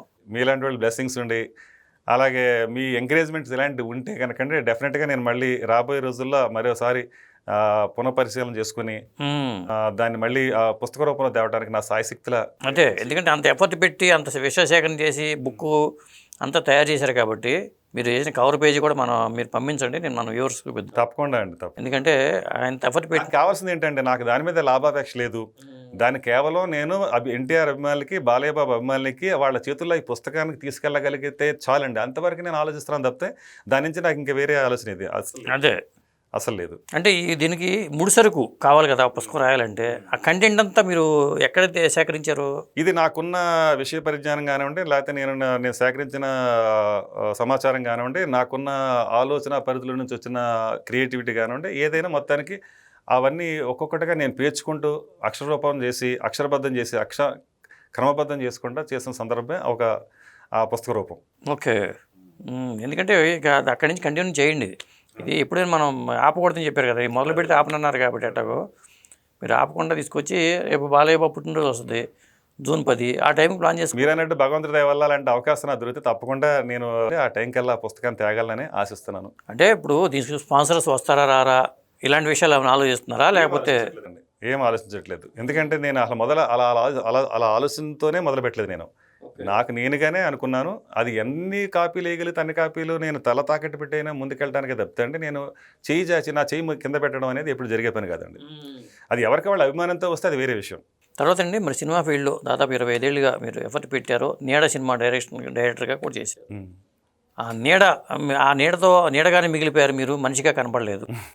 నీడ సినిమా తీసిన నీడలో ఉండిపోయానండి. కాకపోతే నీడలో ఉండేవాడు ఎప్పుడు వెలుగును చూస్తూ ఉంటాడు. అంటే ఆశావాహ దృక్పథం ఉన్నవాడు ఎప్పుడు కూడా చీకట్లో ఉన్నా కూడా వెలుగును చూస్తూ ఉంటాడు. వెలుగులో ఉన్నవాడు చీకట్లో వెళ్ళడు, చీకటికి వాడికి అర్థం కాదు. చీకట్లో ఉన్నవాడికి చీకటే అర్థం అవుతుంది, వెలుగు అర్థం అవుతుంది. నేను వెలుగు చీకట్లో రెండు చూసినండి. ఎక్కువ చెప్పాలంటే నేను చీకట్లో చూశాను. ఇంకా పరమపద సోపాన పదం అనే మనకు ఆట ఉంటుంది కదండి, అందులో వైకుంఠపాళిలో నిచ్చిల్లో ఉంటాయి, అలాగే పాములు ఉంటాయి. నేను నా జీవితంలో ఏనాడు నిచ్చిన ఎక్కలే. ప్రతిసారి కూడా నేను పాములు ఎక్కువ కనిపించినాయా మీకు? కనిపించడం కాదు అంటే ప్రతి ఎదుగుదలలోనూ ఒక పాము నోట్లో పట్టడం కిందకి రావటమే, అదే నా పని. దీని అంతటి కారణం మీరు అన్నా చూడండి, ఫస్టే నమ్మకంతో నేను ఎవరికో రూపాయి ఇస్తే ఆ రూపాయి ఖర్చు పెట్టేసి నా సినిమా కూడా చూపించకుండా నన్ను చీట్ చేశాడని. ఇలాంటి మీలాంటి జీవితంలో ఎలాంటివి వచ్చినా వాళ్ళకి కొన్ని వందల ఎక్స్పీరియన్స్ నాకు వచ్చి నేను ఈ స్థితిలోకి రావడంలో అంటే పాముల్ని తప్పించుకుని నేర్పు నిచ్చెన ఎక్కాలని నేర్పు మీలో లేదేమో. అంటే ఆ పాము నోట్లో పడతానని తెలుస్తూ ఉంటుంది, కానీ తప్పించుకునటానికి మొహమాట. మీరు అన్నా చూడండి, ఎక్కడో ఏదో ఆ నేర్పు లేకపోవటం జరిగింది. అది అంటే దానికి ఏంటంటే అన్ని ఓపెన్గా ఉండటం, మన వెనకాల ఏం జరుగుతుందో పట్టించుకోవాలనే ఆలోచన లేకపోవటం, లెక్కలేనితనం, ఇవన్నీ ఏమవుతాయి అంటే ఒకసారి మనని పడేస్తాయి. ఇండస్ట్రీలో నిచ్చెన ఎక్కాలంటే ఏం కావాలి? నిచ్చెన ఎక్కడం అంటే ఎవడో కూడా తొక్కాలండి. అంటే నాకు తెలిసిన సూత్రం అదే, అంటే నిచ్చెన అంటే ఎవడన్నా తొక్కడమే నిచ్చెన. అది తెలుసుకున్నారు మీరు? తెలుసుకున్నాగానే మనం తొక్కలేం కదండి. అదే బై బర్త్ మనకి ఏదో ఒక ఆలోచన ఉంటుంది, ఇంకా చచ్చేదాకా అదే ఉంటుంది, పుట్టుతో వచ్చింది పుడకలదాకా. ఇండస్ట్రీలో ఎన్ని నిచ్చెనలు ఉంటాయి, ఎన్ని పాములు ఉంటాయి? ఎక్కేవాడికి అన్ని నిచ్చెనలే, పడేవాడికి అన్ని పాములే. అంటే మనకి అది మనం తొక్కేవాడికి అన్ని నేను బట్టి ఉంటుంది ఇక. అంతే. మీరు అన్నా చూడ నేర్పు ఇంకేవేమో అదే దాన్ని ఆ నేర్పు అంటే ఏం లేదండి, ఇంకా అది ఇంకా లిటరల్లీ ఇంకా ఏంటంటే ఇంకా భజన అనుకోవాలా, ఆ స్వార్థం, అవకాశవాదం, లేకపోతే రాజకీయాలకి సినిమాలకి ఏం తేడా ఉండదు. ఇక్కడ ఏంటంటే ఇంకా అసలు జాలి, దయ, గుణం ఏం ఉండకుండా అది యాక్ట్ చేస్తా ఉండాలి, అది నటించాలి, బయట నటించాలి. ఇక్కడ ఇవన్నీ యాక్ట్ చేస్తా అవి లోపల ఉండకుండా ఉంటే వాడు పైకి వెళ్తున్నాడు. ఓకే. అంటే ఇవన్నీ మనం ఏం చెప్తారంటే టైము, లేకపోతే వాడుకున్న టాలెంట్, ఇవన్నీ. అంటే ఇన్ని గుణపాఠాలు నేర్చుకున్న తర్వాత మనం కూడా కొంత నేర్చుకుని మనం అలా వెళ్ళొచ్చు కదా. నేర్చుకునేటప్పటికి మనం నడి సముద్రంలో ఉన్నామో లేకపోతే ఎక్కడ అంటాం చూడండి, ఎక్కడున్నా మనకే తెలియదు. అంటే ఇక అది నేర్చుకునే సందర్భం, నేర్చుకునే సమయం దాటిపోయిన తర్వాత మనం ఏదో ఆ చేతిగారి దాఖలు పెట్టుకున్నట్టు అయిపోయిందండి. మనం నేర్చుకో ఒక స్టార్డమ్ వచ్చిన హీరో కూడా ఒక హీరో లౌక్యంగా ఉంటాడు, ఒక హీరోకి లౌక్యం ఉండదు. లౌక్యం ఉన్న హీరోనేమో మాటలు పడుతూ ఉంటాడు, లౌక్యం లేని హీరోనేమో మాటలు పడుతూ ఉంటాడు, లౌక్యం ఉన్న హీరో ఏమో చక్కగా ఎదిగిపోతూ ఉంటాడు. ఈ సందర్భం మనం ఒకసారి అనుకున్నాం కూడా. లౌక్యం అనేదానికి అదేనండి. అంటే ఇక్కడ లోపల ఇన్నర్గా ఓపెన్గా ఉండే వాళ్ళు ఏమో ఓపెన్గా మాట్లాడేస్తారు, వాళ్ళు ఎక్కడో ఇలాగ మీరు అన్నట్టు చెడ్డ అనిపించుకుంటారు. లోపల ఇన్నర్గా కుళ్ళు అన్నీ పెట్టుకుని జలసీలు అసీలని పెట్టుకుని పైకి మాత్రం హ్యాపీగా తిట్టినా కూడా ఎన్నో రాసే క్యారెక్టర్లు ఉంటాయండి. వాళ్ళు మాత్రం సొసైటీలో కానీ ఫీల్డ్లో కానీ అన్ని చోట్ల కూడా మంచి అనిపించుకుంటానే ఉంటారు వాళ్ళు. సామాన్య ప్రజానికానికి వాళ్ళకి దగ్గరగా చూసే వాళ్ళకి తప్పితే అందరికి అర్థం కాదు కదండి. ఈ సెలబ్రిటీస్ అందరూ కొంతమందికి అర్థం అవుతారు. సెలబ్రిటీస్ అర్థం అవ్వాలంటే వాళ్ళ దగ్గరగా ఉండే వాళ్ళకి మాత్రమే అర్థం అవుతారు. అదే. కానీ ఏ లక్షణాలు మంచివి? లౌక్యం ఉన్నవాళ్ళు మంచివాళ్ళు అనుకోవాలా, లౌక్యం లేని వాళ్ళు మంచివాళ్ళు అనుకోవాలా? దీనికి మనం డెఫినేషన్స్ అని చెప్పలేమండి. ఎందుకంటే ఇక్కడ ఇండస్ట్రీ కానీ రాజకీయాలు కానీ వాళ్ళ ఎవరి పాయింట్ ఆఫ్ వ్యూ వాళ్ళకే ఉంటుంది. వాళ్ళ పాయింట్ ఆఫ్ వ్యూలో వాడికి ఇది నాకు కరెక్ట్ అనుకుంటాడు. నేను ఎదగాలనుకున్నప్పుడు నాకు ఇదే మార్గం, అది సన్మార్గమా దుర్మార్గమా తర్వాత విషయం, ఇంకా అది పారామీటర్ వాడి పాయింట్ ఆఫ్ వ్యూ. గొప్పింటలుడికి నీడకి మధ్యలో ఎన్ని సినిమాలు చేసి ఉంటారు మీరు? తక్కువేనండి. తక్కువే అంటే మనకి నేను వెళ్ళి ఆఫీసుల చుట్టూ తిరిగే క్యారెక్టర్ కాదు, అది అనుకోకుండా ఇస్తే దొరికితే అన్నట్టు. అంటే తిరగటం చేస్తాం కానీ ఊరికే కాళ్ళ ఏళ్ళబడితే తిరుగుతా అట్లాంటివి లేవు. అలాగే ఏదో తెలిసిన వాళ్ళ ద్వారా అలా వస్తే అవకాశాలు తీసుకోవటం. ఇంకొక అప్రిసియేషన్ ఏంటంటే ఇండస్ట్రీలో ₹1 కూడా సంపాదించింది నేనే. అసిస్టెంట్ డైరెక్టర్గా కానీ ఇంకోటి కానివ్వండి, వాళ్ళు పొరపాటున తెలియకిచ్చేస్తే తప్ప మనం అడగం. ఇప్పుడు ఏమంటారంటే ₹1 సంపాదించుకోలేదంటే అసమర్థుడి జీవయాత్ర అంటారు. అసమర్థుడి జీవనయాత్ర గోపీచంద్, ఎవరో త్రిపునేని రామస్వామి చౌదరి గారు వాళ్ళ అబ్బాయి గోపీచంద్ నవలది అసమర్థుడి జీవనయాత్ర. అది అదేనండి. ఇలాంటి వాళ్ళు అలాంటి వాళ్ళు ఇండస్ట్రీలో ఇలానే ఉంటాం. చివరికి మిగిలేదు చిబాబు గారి నవల్లాగా మిగిలిపోతాం. అదే మిగిలింది. అలాగే అందుకాబట్టే మరి మీరు నాకు ఇంటర్వ్యూ చేస్తున్నట్లేదు, నాకు మన ఇద్దరం కలిసి పిచ్చాపట్టి ముచ్చట్లు మాట్లాడుకుంటున్నట్టే ఉంది తప్పితే. ఎందుకంటే ఇలా మాట్లాడుకుంటే ఉన్నట్టే వస్తాయండి. ఇప్పుడు కొంతమంది వ్యక్తులు పడేశారంటున్నారు, మీరు పడిన సందర్భాలు ఏంటి? అలాంటి వ్యక్తుల వల్ల ఎలాంటి సందర్భాల్లో మీరు ఎక్కువ ఇబ్బంది పడ్డారు? అలా గుర్తున్నాయా? అంటే నా సినిమా తీస్తా అన్నాడు ఒక అతను ఒక ఆఫీస్ తీసుకున్నాడు ఎక్కడ మన ఫిలిం నగర్లోను. ఆ ఆఫీస్ తీసుకున్న దానికి అప్పట్లో 15,000 ఎంతో రెంట్ అయితే అతను ఉయ్యూరు, ఇంకా పేరు చెప్తే బాగోదులేండి. అదే అతను ఆల్రెడీ సినిమాకి ఎవరో వదిలేస్తే ఇతను ప్రొడ్యూస్ చేసినట్టున్నాడు అనుకుంటాను. సినిమా రిలీజ్ అయిందో లేదో కూడా తెలియదు. అది తర్వాత ఈ ఆఫీస్ తీసి దాంట్లో ఉన్న లాస్ అయితే కవర్ చేసుకుందాం అనుకున్నాడు. కొంచెం కన్నింగ్ క్యారెక్టర్ ఉందని మనకు తెలియదు. కన్నింగ్ మనం బాగా నమ్మేవాడు ఎప్పుడు కన్నింగ్ క్యారెక్టర్ దగ్గరికి వెళ్తాడు, గొర్రె కషాయం నమ్ముద్ది అన్నట్టు. సో ఆ విధంగా నేను కనెక్ట్ అయ్యాను. అక్కడ ఎవరో తీసుకెళ్ళి అక్కడ పరిచయం చేశారు. ఇంకా ఆ తర్వాత నేను ఉయ్యూరులో నాకు ఏ వ్యవసాయ పనులు ఉన్నాయి అవి ఇవన్నీ చూసుకుంటూ వస్తాను, కొంచెం అక్కడ రెంట్లు అవి ఉన్నాయి, మీరు ఈ నెల కట్టేయండి అన్నాడు.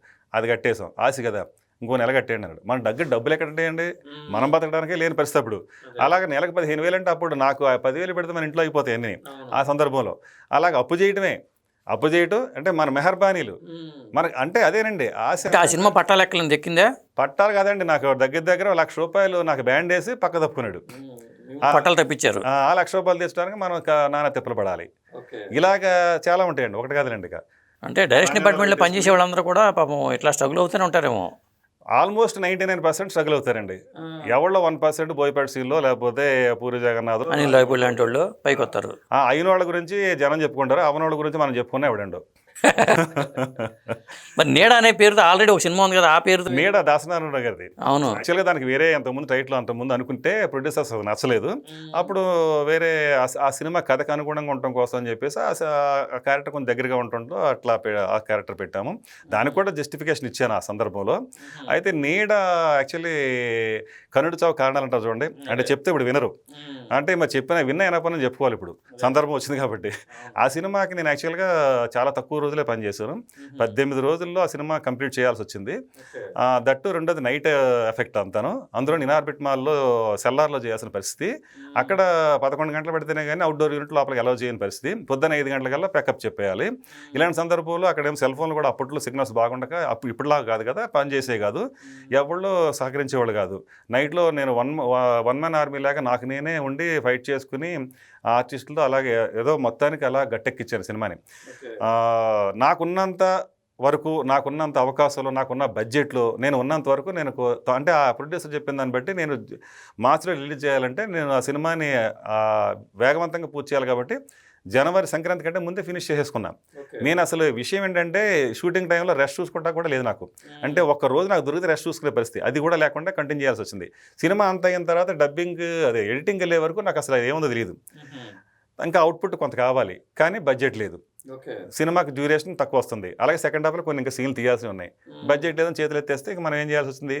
ఓ టైంలో కెమెరా కూడా ఇవ్వనన్నారు. ఒక చిన్న ప్యాచ్ వర్క్ ఉందంటే ప్రొడ్యూసర్స్ ఇవ్వనంటే అప్పుడు నా పరిస్థితి ఏంటంటే, ఎవరో ఒక ఫ్రెండ్ ఉంటే పెళ్ళిళ్ళు తీసే కెమెరా వాడు పట్టుకుని, అప్పట్లో 7 ఏదో వచ్చాయి కదా, ఆ కెమెరా ఎవరిలో అది కూడా 1000 రూపాయలకి ఇస్తానంటే అది తీసుకుని ఒక 5-6 షాట్లు దాని మీద తీసుకుని దాని ప్యాచ్ వర్క్ కింద దానికి ఏదో కొద్దిగా అటు ఇటు చేసుకుని దాన్ని మ్యాచ్ చేసుకోవాల్సి వచ్చింది.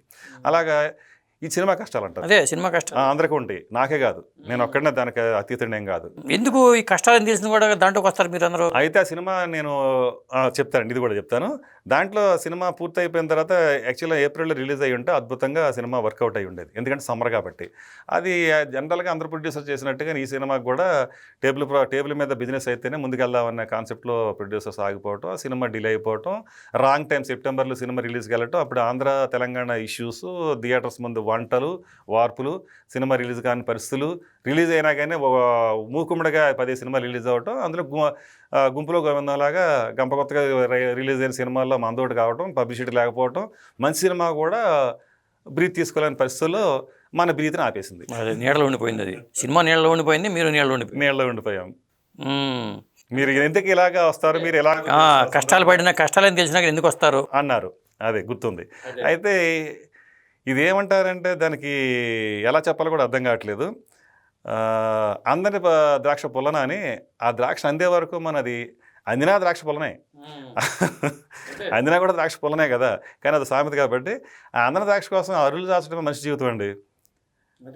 ఏదో అంతే దానికోసం అంటే మనం సాధించాలనుకునే వరకు అది అంటే ముందు ఒకటే ప్యాషన్ ఉంటుంది, దాన్ని సాధించాలని తపన ఉంటుంది, దాన్ని సాధించే మార్గం తెలియపోయి ఫెయిల్ అయిపోయిన వాళ్ళ జాబితాలో నేను ఉంటాను చెప్తాండి.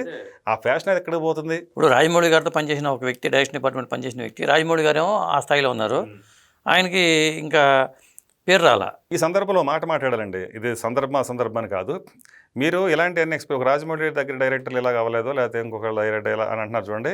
కానీ దీనికి మాత్రం ఒక వ్యక్తిని ఎగ్జామ్షన్ ఇవ్వాలి, అది దాసనారాయణరావు గారు. ఈ సందర్భంగా తీరాల్సిన విషయం. ఎందుకంటే దాసనారాయణరావు గారు స్కూలే వేరండి. ఆయన స్కూల్ ఎలా ఉంటుందంటే, ఆయన దగ్గర కోటరామకృష్ణ గొప్ప డైరెక్టర్ అయ్యాడు, ఆయన దగ్గర రవిరాజా పిలిశెట్టి గొప్ప డైరెక్టర్ అయ్యాడు, ఆయన దగ్గర రేలంగి నరసింహారావు గారు గొప్ప డైరెక్టర్ అయ్యారు. నేను ఇంకెవరి పేర్లన్నా నేను మర్చిపోయింటే క్షమించాలి. అలాగా అందరూ కూడా ఆయన దగ్గర నుంచి ఎంతమంది గొప్ప డైరెక్టర్లు అయ్యారండి. ఆయనతో పాటు కదండి వీళ్ళు. ఇప్పుడు కోటరామకృష్ణ గారు దగ్గర 100 సినిమాలు, అలాగే రేలంగి నరసింహారావు గారు అన్ని సినిమాలు దాదాపుగా చేశారు. ఇలాగా ఆయన దగ్గర పనిచేసిన కూడా ఆయన స్థాయికి ఎదగలిగారు. అంటే ఆయన ఫ్రీడమ్ ఇచ్చారు, ఆ స్వేచ్ఛ ఇచ్చారు. ఇచ్చి అంటే ఆయన అంత బిజీలో ఉండేవాడు, బిజీలో ఉన్నా కానీ ఆయనే చేసుకోవాలి ఏమన్నా. కానీ వీళ్ళకి స్వేచ్ఛనిచ్చి ఈ షాట్ మీరు పెట్టుకోండి, మీరైతే ఎలా చేస్తారు, నేను ఈ సందర్భంలో నేను వేరే చోట ఉన్నాను కాబట్టి ఆ ఫోన్లు చెప్పేసి ఆయన వాళ్ళతో సినిమాలు ఆ షాట్లు పెట్టించి, ఆ రోజుల్లోనే సెల్ ఫోన్ లేని రోజుల్లోనే ఎన్టీఆర్ మీద కూడా రేలంగి నరసింహారావు గారు ఒక సందర్భం లేదా అన్నట్టు గుర్తు, ఆయన ఒక షాట్ డైరెక్ట్ చేసిన సందర్భం ఉందని. అలాగా అది ఏంటంటే ఆయన దగ్గర మాత్రం ఎదిగారండి, ఆ మాట అని తీరాలి. ఎందుకంటే ఆయన టెక్నీషియన్కి చాలా గౌరవించాడు. అలాగే ఎదగడానికి ఆయన పెద్ద మర్రి వృక్షం లాంటి చెట్టు అయినా కానీ ఆ చెట్టు కింద కూడా మొక్కలు అవును. మళ్ళీ అంత వృక్షాలు కొంతమంది ఏంటంటే శిష్యుడు నన్ను మించిపోతాడేమోనని భయం ఉంటుంది. సినిమా ప్రేమికులుగా మనం సినిమాను అభిమానించే వ్యక్తులుగా మనం ఉన్నదన్నట్టు మాట్లాడుకోవాల్సి వస్తే ఆయన గురించి మనం ఖచ్చితంగా ఈ సందర్భంలో మాట్లాడి తీరాల్సింది. అదే ఎందుకంటే నా శిష్యులు నన్ను మించకూడదు అని కొంతమంది గురువులు ఉంటారని మనం స్వాతి కిరణ్ సినిమాలో ఆ మమ్ముట్టిను ఆ కుర్రాడిది విషయం చూసాం కదా. ఇది ప్రతి సందర్భంలో ఎదురవుద్దండి. ఇది నాకు చాలా విషయాల్లో నాకు ఎదురైంది. నాకు ఆ సినిమా పేరు చెప్పకూడదు, డైరెక్ట్ అంటే మనం కొంతమంది తగ్గించుకోకూడదు మనం దగ్గర పనిచేసిన దగ్గర. ఆ సినిమా డైరెక్టర్ నేను ఎడిటింగ్ రూమ్లో ఉన్నప్పుడు కొన్ని షార్ట్స్ దగ్గర ఇది కరెక్ట్గా లేదు, లేకపోతే ఈ షార్ట్ తీసేయచ్చు, ఇది ఉండటం వల్ల ఇది ఇబ్బంది అవుతుంది అని చెప్పిన సందర్భంలో నన్ను అక్కడ ఇసుకునేవాడు. కట్ చేస్తే నేను బయటకు వచ్చిన తర్వాత అదే ఎడిటర్తో అతను చెప్పింది కరెక్టే నేను తీసేయండి అనేవాడు. అంటే నా ముందు ఒప్పుకోవడానికి ఈగో అలా ఉంటాయి అనమాట అండి. ఇంకా గొప్ప విషయం చెప్తానండి గొప్పింటల్లుడిది. అక్కడ గొప్పింటల్లుడు సినిమాలో క్లైమాక్స్ నాచారం మీకు తెలుసు, ఆ స్టూడియోలో షూటింగ్ ఆల్ ఆర్టిస్ట్ కాంబినేషన్ తెలకన్న భరణి గారు, సత్యనారాయణ గారు, సంగవి, సిమ్రాను, బాలకృష్ణ గారు, ఆహుతి ప్రసాద్, ఇంకా ఒకళ్ళనేంటండి మొత్తం బాలసుబ్రహ్మణ్యం గారు, ఇలా ఇంతమంది ఆల్ ఆర్టిస్టుల క్లైమాక్స్ సీన్ అది. అక్కడ సంగవి సిమ్రాన్ని చంపడం కోసం ఒక ఫైర్ యాక్సిడెంట్ చేస్తుంది. చేసినప్పుడు ఆ సిమ్రాన్ని కాపాడటం కోసం బాలయ్య బాబు అక్కడ ఆమెను కాపాడి దానికి కారణమైన సంగవిని చాచి చంప మీద కొట్టి ఒక పేజ్ డైలాగ్ చెప్తారు ఆయన. ఆ డైలాగులు చెప్తున్నప్పుడు దానికి ముందు సినిమా షూటింగ్ స్టార్ట్ అవ్వడానికి ముందు సీన్ పేపర్ వస్తుంది కదా, నాకు ప్రతిరోజు సీన్ పేపర్ చూసేయటం అలవాటు. నేను ఫస్ట్ రాగానే ఆ సీన్ పేపర్ రెడీ అవ్వగానే మల్లికార్జున రెడ్డి గారని అతను కూడా అసోసియేట్గా పనిచేసేవాడు, ఆయన ఫేర్ చేసేవాడు అనమాట. ఇది జనార్దన్ మహర్షి ఆ సినిమాకి రైటర్. ఆయన పొద్దున్నే వెళ్ళి ఏ రోజు సీన్ ఆ రోజు ఇచ్చేవాడు. ఆయన ఇస్తే అది ఫేర్ చేసుకుని ఈయన రెడీ చేసేయటం, ఈ షూటింగ్ రెడీ అయ్యేటప్పటికల్లా ఆ సీన్ పేపర్ రెడీ అవ్వటం ఇట్లుండేది. ఆ సీన్ పేపర్ రెడీ అవ్వగానే నేను సీన్ చూసేవాడు. ఎందుకు ఆ సీన్ ఎలా తీస్తాడు ఈయన, నేను చదువుకుంటే నాకు ఎలా అనిపిస్తుంది, ఈయన ఎలా తీస్తాడని ఒక క్యూరియాసిటీ. ఆ సీన్ అంతా చదివేటప్పటికి నాకు ఎక్కడో తేడా కొట్టేస్తుంది. సంగవి చెప్పే డైలాగులన్నీ రాంగ్, అంటే ఫ్లో కట్ అవుతుంది. మధ్యలో ఏదో కొన్ని డైలాగులు చెప్పాల్సిన మానేసేసి ఆ మరో సందర్భం చెప్తాను, లెంగ్త్ అవుతుంది, కొన్ని డైలాగులు మిస్ అవుతున్నాయి. ఈ మిస్ అవుతున్నాయి అన్న సందర్భంలో నాకు ఎక్కడో కొట్టుతుంది, నాకు అక్కడ ఏ డైలాగులు ఉండాలో అర్థమవుతుంది. నేను ఇమీడియట్గా ఆ డైలాగులు నేనే రాసేసుకుని అప్పటికప్పుడే మల్లికార్జున మన ఈశ్వరెడ్డి ఆయన దగ్గరికి వెళ్తే ఆయన ఉండే హడాబడి ఆ టెన్షన్లో మనకు అవసరం కాదు, ఇది వాళ్ళకి తెలియని విషయాలు ఏం కాదు, అయితే డైరెక్ట్ చూసుకుంటాడు, అది నీకెందుకు అన్నట్టుగా ఆయన డిసప్పాయింట్ చేశాడు. ఆ తర్వాత అక్కడికి ఆకుండా నేను తిరిగి మళ్ళీ చలసాని రామారావు గారి దగ్గరికి వెళ్తే ఆయనకు అసలే టెన్షన్లో ఉన్నాడు, ఆయన ఇసుక్కున్నాడు. ఇంకా అంతకంటే నేను పైకి వెళ్ళాను కదా, ఇంకా అందుకని చెప్పేసి నేను ఇంకా ఆగిపోయాను. కట్ చేస్తే దాన్ని రీషూట్ చేయాల్సి వచ్చింది. కారణం ఏంటంటే ఫెయిర్ చేసే క్రమంలో ఆ టెన్షన్లో లేట్ అయిపోతుందని చెప్పి మల్లికార్జున రెడ్డి గారు ఒక పేజీని మిస్ అయిపోయాడు. ఆ పేజీలో డైలాగులన్నీ మిస్ అయిపోయినాయి, అది కట్ అయిపోయి మిగతా డైలాగులు వెళ్తున్నాయి. అది నేను రాసుకున్నది ఇప్పటికే స్టిల్ నా దగ్గర ఉంది ఆ పేపరు. ఆ పేపర్ మీకు మళ్ళీ తర్వాత చూపిస్తాను. ఆ పేపర్లో అక్కడ ఏ డైలాగులు ఉండాలో ఆ డైలాగులని నేను రాసుకున్నాను. ఆ తర్వాత రీషూట్కి వెళ్ళింది. ఆ విషయం ఇప్పటికీ కూడా యూనిట్లో అంటే డైరెక్టర్ గారికి తెలియదు, హీరో గారికి తెలియదు, ఎవరికి తెలియదు. ఇది నాకు తెలిసిన విషయం, ఇప్పుడు మీకు చెప్తున్న విషయం. అలాంటి సందర్భాలు ఉంటాయి. ఇక్కడ మీరు ఈగో అన్నారు కదా, మళ్ళీ ఆ పాయింట్కి వస్తున్నాను. అలానే ఉంటాయి. నాకు విచిత్రం ఏంటంటే అంత పెద్ద డైరెక్టరు అన్ని సినిమాలు చేసిన ఈవి గారు ఆ సీన్ చదివి ఆ ఫ్లో ఎందుకు మిస్ అయింది అనేది ఆయన ఎందుకు క్యాచ్ చేయలేకపోతే నాకు $1 million వచ్చినప్పటికి. ఆయనలో ఒక రైటర్ ఉంటాడు, డైరెక్టర్ ఉన్నాడు, ఆ సీన్ చదువుతాడు. ఆయన చదివిన తర్వాతే ఏ క్యారెక్టర్ ఏం మాట్లాడుతుంది, ఆ క్లైమాక్స్ ఏముంది, దాన్ని ఏం డిమాండ్ చేస్తుంది అనేది ఖచ్చితంగా తెలియాలి కదా, ఉండాలి కదా. క్లైమాక్స్ అంటే డైరెక్టర్ ఇంకా రేపు షూటింగ్ అంటే ఈ రోజు మొత్తం ప్రిపేర్ అయిపోయి ఉంటారు, ముందే రెడీ అవ్వాలి. పోనీ ఆ రోజు అయినా సీన్ ఎలా బ్యాలెన్స్ అవుతుంది చూసుకోవాలి కదా. అక్కడ ఆయన ఎందుకు మిస్ అయ్యాడు అనేది నేను ఇప్పటికీ ఎందుకంటే తప్పు పట్టకూడదు, ఆయనకున్న టెన్షన్స్ ఏమున్నాయో ఆయనకున్న సందర్భం ఏమో నాకు తెలియదు, కానీ మొత్తానికైతే అది పోయింది. పోయేటప్పటికల్లా మళ్ళీ రీషూట్ చేయాల్సి వచ్చింది, ఇంకో రోజు పెట్టుకోవాల్సి వచ్చింది. ఇది ఆ సినిమాకి సంబంధించిన వాస్తవం. అయితే ఇది నేను ఈ వరకు ఎక్కడ మాట్లాడింది లేదు. మీరు అన్న ఈగో గురించి మీరు మాట్లాడారు కదా, అందుకోసం ఈ సందర్భాన్ని నేను ఇక్కడ మాట్లాడాల్సి వచ్చింది. ఇంకోటి అండి, బాలకృష్ణ గారికి ఒక దశలో వరుసగా ఫ్లాప్లు వచ్చినాయి, ఇప్పుడు వరుసగా హిట్లు వస్తున్నాయి. ఈ దశల్ని ఎలా చూడాలి మనం? అదండి, బాలయ్య బాబు అంటే ఆయన ఒకసారి వన్స్ ఒక డైరెక్టర్ని అనుకున్న తర్వాత ఇంకా దాన్ని ఏలు పెట్టడు, ఇంకా అసలు అది ఏం జరిగినా ఇంకా అతని మీద వదిలేస్తాడు, మంచి అయినా చెడ్డైనా. కాకపోతే ఆ సందర్భంలో దురదృష్టవశాత్తు స్టోరీలు ఎన్నుకోవటంలో కానివ్వండి, డైరెక్టర్స్ని ఎన్నుకోవటంలో కానివ్వండి, ప్రొడ్యూసర్ని ఎన్నుకోవటంలో కానివ్వండి, ఆయనకి పెద్దగా వెనకాల సరైన సలహాలు ఇచ్చేవాళ్ళు లేకపోయారనేది నా ఆలోచన. అంతే ఇప్పుడు మిగతా హీరోలకి సపోజ్ అంటే ప్రస్తావించకూడదు, కొంతమంది భావమరుదులు పెద్ద స్టార్ అయిన వాళ్ళకి ఎలా హెల్ప్ అయ్యి వాళ్ళని ఏ స్టార్లు చేస్తారో మీరు చూశారు. అంటే వాళ్ళ సక్సెస్లో సగభాగం వాళ్ళు ఉన్నారు. అలాంటి సక్సెస్లో సగభాగం ఉన్న వాళ్ళు ఎవరు ఈయనకి ఎక్కడా కూడా లేరు. ఈయన ఓన్గానే ఏ డిసిషన్ తీసుకున్నా. ఆ వయసులో ఆయన ఎంతంది 20 ఏళ్ళకి హీరో అయిపోయాడు. వాళ్ళ తమ్ముడు త్రివిక్రమ్ గారు చూసుకునేవాళ్ళు వ్యవహారాలు. అలాగా అన్నకి తమ్ముడు ఆయన ఉన్నాడు, ఉండి ఆయన వెనకాల బ్యాక్ బోన్లో నిలబడ్డాడు. మీరు అన్నది కరెక్ట్ అండి, మంచి పాయింట్. ఎన్టీఆర్కి త్రివిక్రమరావు గారు అలాగే పుండరీకాక్షి గారు ఇలాంటి వాళ్ళందరూ ఉండి వాళ్ళు బాగా ఎన్టీఆర్కి బాగా వెనకండి పనిచేసినాడు. బాలయ్యబాబు వచ్చిన టైంలోనేమో వాళ్ళ నాన్నగారు రాజకీయాలకు వెళ్ళిపోవటం, కొంత బిజీగా ఉండిపోవటం ఆయన. ఎగ్జాక్ట్లీ అదొకటి అయింది. తర్వాత అలాంటి వ్యక్తులు బాలయ్యబాబు దగ్గర నేను ఎప్పుడు చూడలేదు, అంటే మనం చూడలేదు. బాలయ్యబాబు దగ్గర అయితే అంటే ఉన్నారని ఆయన అనుకుంటున్నారా లేకపోతే ఉన్నారని ఉన్నవాళ్ళు అనుకుంటున్నారా అది మనకు తెలియదు. కానీ నాలాంటి వాళ్ళు మీలాంటి వాళ్ళకి అయితే అలాంటి వాళ్ళు ఎవరు ఆయన వెనకాల ఆ టైంలో లేకపోయారు అనే బాధ అయితే నాకుంది. ఉంటే సరైన స్టోరీ సెలెక్షన్స్, సరైన డైరెక్టర్స్ సెలెక్షన్స్, ఈ ప్రాజెక్ట్స్ అలాగే ప్రొడ్యూసర్స్ ఇవన్నీ కూడా అలా మ్యూజిక్ డైరెక్టర్ కానీ టెక్నీషియన్స్ కానీ అలా వెనక్కుండి బాగా నడిపించగలిగే వాళ్ళు ఉంటే అప్పుడే. లేదంటే ఫెయిల్ ఏంటండి, అదే డైరెక్టర్ మళ్ళీ ఇంకో సినిమా ఎందుకు ఇస్తారు? ఎవరైనా ఇస్తారండి? బాలయ్యబాబు తప్ప. ఓ సినిమా ఫెయిల్ అయిన తర్వాత ఇంకో సినిమా ఎలా ఇస్తారనే క్వశ్చన్ తప్పితే నేను ఆయన వ్యక్తిగతంగా ఆయన ఎవరు ఇంతవరకు తెలియని కూడా తెలియదు, నేను చూడండి కూడా ఎప్పుడు ఎదురు పెట్టి చూసింది లేదు. ఓ సినిమా ఫెయిల్ అయింది పక్కన పెట్టేది. మిగతా హీరోలు చూడండి, సినిమా ఫెయిల్ అయిందంటే మళ్ళీ కనీసం 10 ఏళ్ళు కాంపౌండ్లోకి రానివారు. అంటే వాళ్ళ క్యాపబిలిటీ అనుకోవచ్చు కదా, అవకాశం ఇచ్చారంటే ఒప్పించగలిగారుగా. అంటే నువ్వు ఒకటండి, ఆయన ఆర్టిస్ట్గా ఒప్పించగలుగుతాడు, కథనంగా ఒప్పించాల్సిన డైరెక్టర్ కదండి. సినిమా అంటే అందరూ కలిసే కదా, సమిష్టి కృషి సమిష్టిది కదా. అది అలాంటప్పుడు ఒక మ్యూజిక్ డైరెక్టర్ సరిగా లేకపోయినా, ఒక హీరోయిన్ సరిగ్గా చేయలేకపోయినా, కమెడియన్ సరిగ్గా చేయలేకపోయినా, ఒక టెక్నీషియన్ సరిగా లేకపోయినా సినిమా మీదే కదా దాని ప్రభావం పడేది. వాళ్ళందరినీ నడిపించుకోగలిగేది ఒక డైరెక్టర్, కెప్టెన్. ఆ కెప్టెన్ సరిగా ఉండాలి, సమిష్టి కృషి. అలాగే డైరెక్టర్నే ఇప్పుడు అదే అంటున్నానండి. ఇప్పుడు ఒక బోయపాటి సీన్ లాంటి డైరెక్టర్ పడ్డాడు కాబట్టి సింహం ఎక్కడికి వెళ్ళింది, లేదంటే ఎక్కడికి వెళ్ళింది, అక్కడ ఇంకెక్కడికి వెళ్ళింది, రాబోయే సినిమాలు ఇంకెక్కడికి వెళ్తాయి. అలాగే ఇప్పుడు అనిల్ రావిపూడి కానివ్వండి, లేకపోతే వీళ్ళందరూ కూడా ఇప్పుడు మంచి డైరెక్టర్స్ పడుతున్నారు. అలాగే ఒకప్పుడు మీకు అదే సందర్భం వస్తుంది కాబట్టి చెప్తున్నాను అండి. మరి అలాంటి సందర్భంలో నారీ నడుము మురారి ఒక టైంలో మీరు అన్నట్టు సక్సెస్లు కొంచెం ఇబ్బంది పెడుతున్న సందర్భంలో మరి 50 సినిమా ఎవరికి? బాలయ్యబాబుకి 50 సినిమా అంటే ఎలా ఉంటాయండి? ఫైట్లు గీట్లు గొడవ కథ అసలు క్లైమాక్స్ అంటే బీభత్సాలు అవన్నీ ఉంటాయి. నారీ నడుము మురారి సినిమాలు ఒక్క ఫైట్ లేదు. మొత్తం ఆయన చేసిన ఇన్ని సినిమాల్లో ఫైట్ లేని సినిమా అది ఒకటే, మళ్ళీ మ్యూజికల్ హిట్, అది గొప్ప డెసిషన్. ఆ తర్వాత లారీ డ్రైవర్ అని ఒక హిస్టారికల్ హిట్, అలాగే దానికి టర్నింగ్ పాయింట్ హిట్ కూడా. బి గోపాల్ కాంబినేషన్లో వచ్చిన మెగా హిట్. అసలు ఆ సినిమా ఏంటంటే అద్భుతం.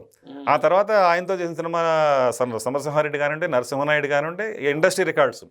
ఇలాగా అలాంటి డైరెక్టర్స్, అలాంటి కాంబినేషన్స్ అప్పటి నుంచి కొంచెం ఒక కోటి రామకృష్ణ, బి గోపాల్, ఆయనకు మాట మర్చిపోయండి. నిజం చెప్పాలంటే ఆయన గురించి ఖచ్చితంగా ముందు వరుసలో చెప్పాల్సిన కోటి రామకృష్ణ గారు.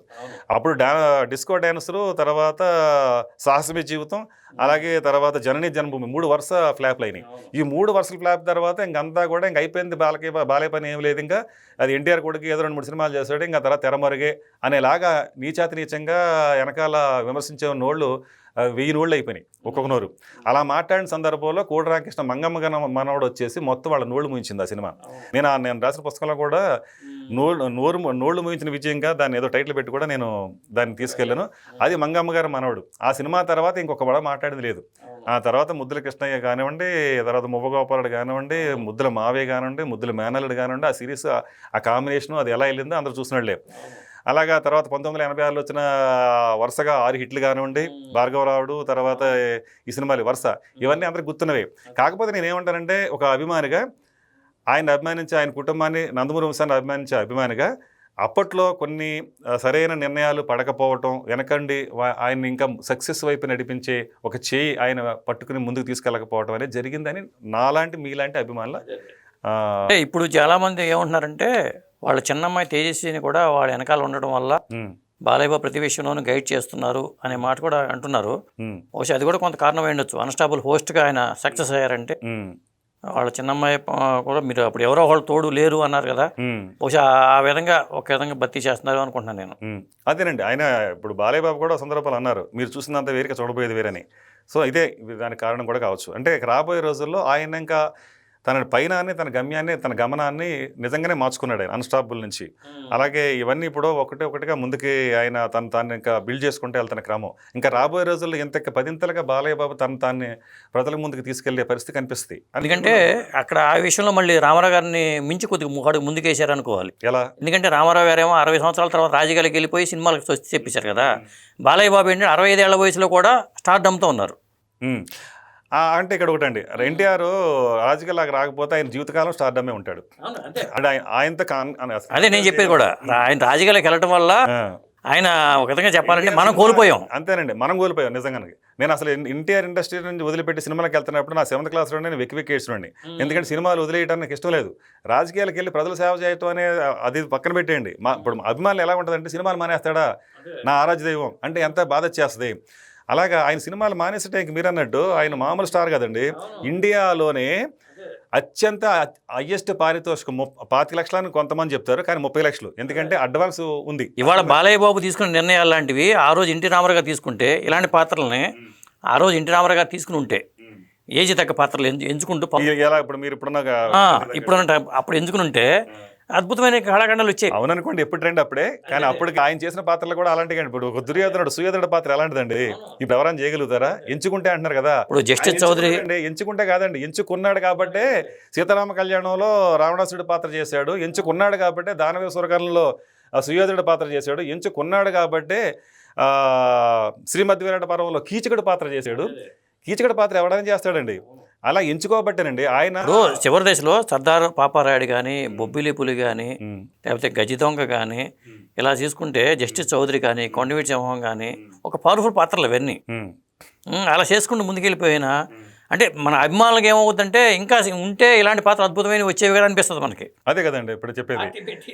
అయిపోయిన తర్వాత అక్కడ ఆగిపోయింది. అది తర్వాత మేజర్ చంద్రకాంత్ వచ్చింది అనుకోండి. అవునండి.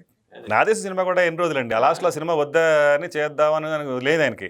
ఇంకా తప్పనిసరి బస్సులో ఒక 2 ప్రొడ్యూసర్స్ కలిసి చేశారు ఇది. అప్పుడు సినిమా అంటే ఒక ప్రొడ్యూసర్ కాకుండా 2-3 ఉన్నారు. అంటే అందరూ కలిసి చేసుకోండి అంటే ఆ సినిమా చేస్తే 14 కాల్ షీట్లు ఆయన ఇచ్చింది. 14 రోజులు. 14 రోజుల్లో ఫైట్లు, పాటలు, మొత్తం టాకీ పాటు ఎవరైనా చేస్తారండి. దానవేశ్వరకన్నా ఎన్ని రోజులండి? Obviously 30+ days. ఏమైనా 3 పాత్రలు చేసుకుంటే ఆయనే ప్రొడ్యూసర్, ఆయనే డైరెక్టర్, ఆయనే మేనేజర్ కూడా అంటండి. ఆయన మేకప్ తీసేసి టేబుల్ కాడ కూర్చొని డబ్బులు పంచడం కూడా ఆయనే చేసేవాట. అంటే అంత కష్టపడే జీవి.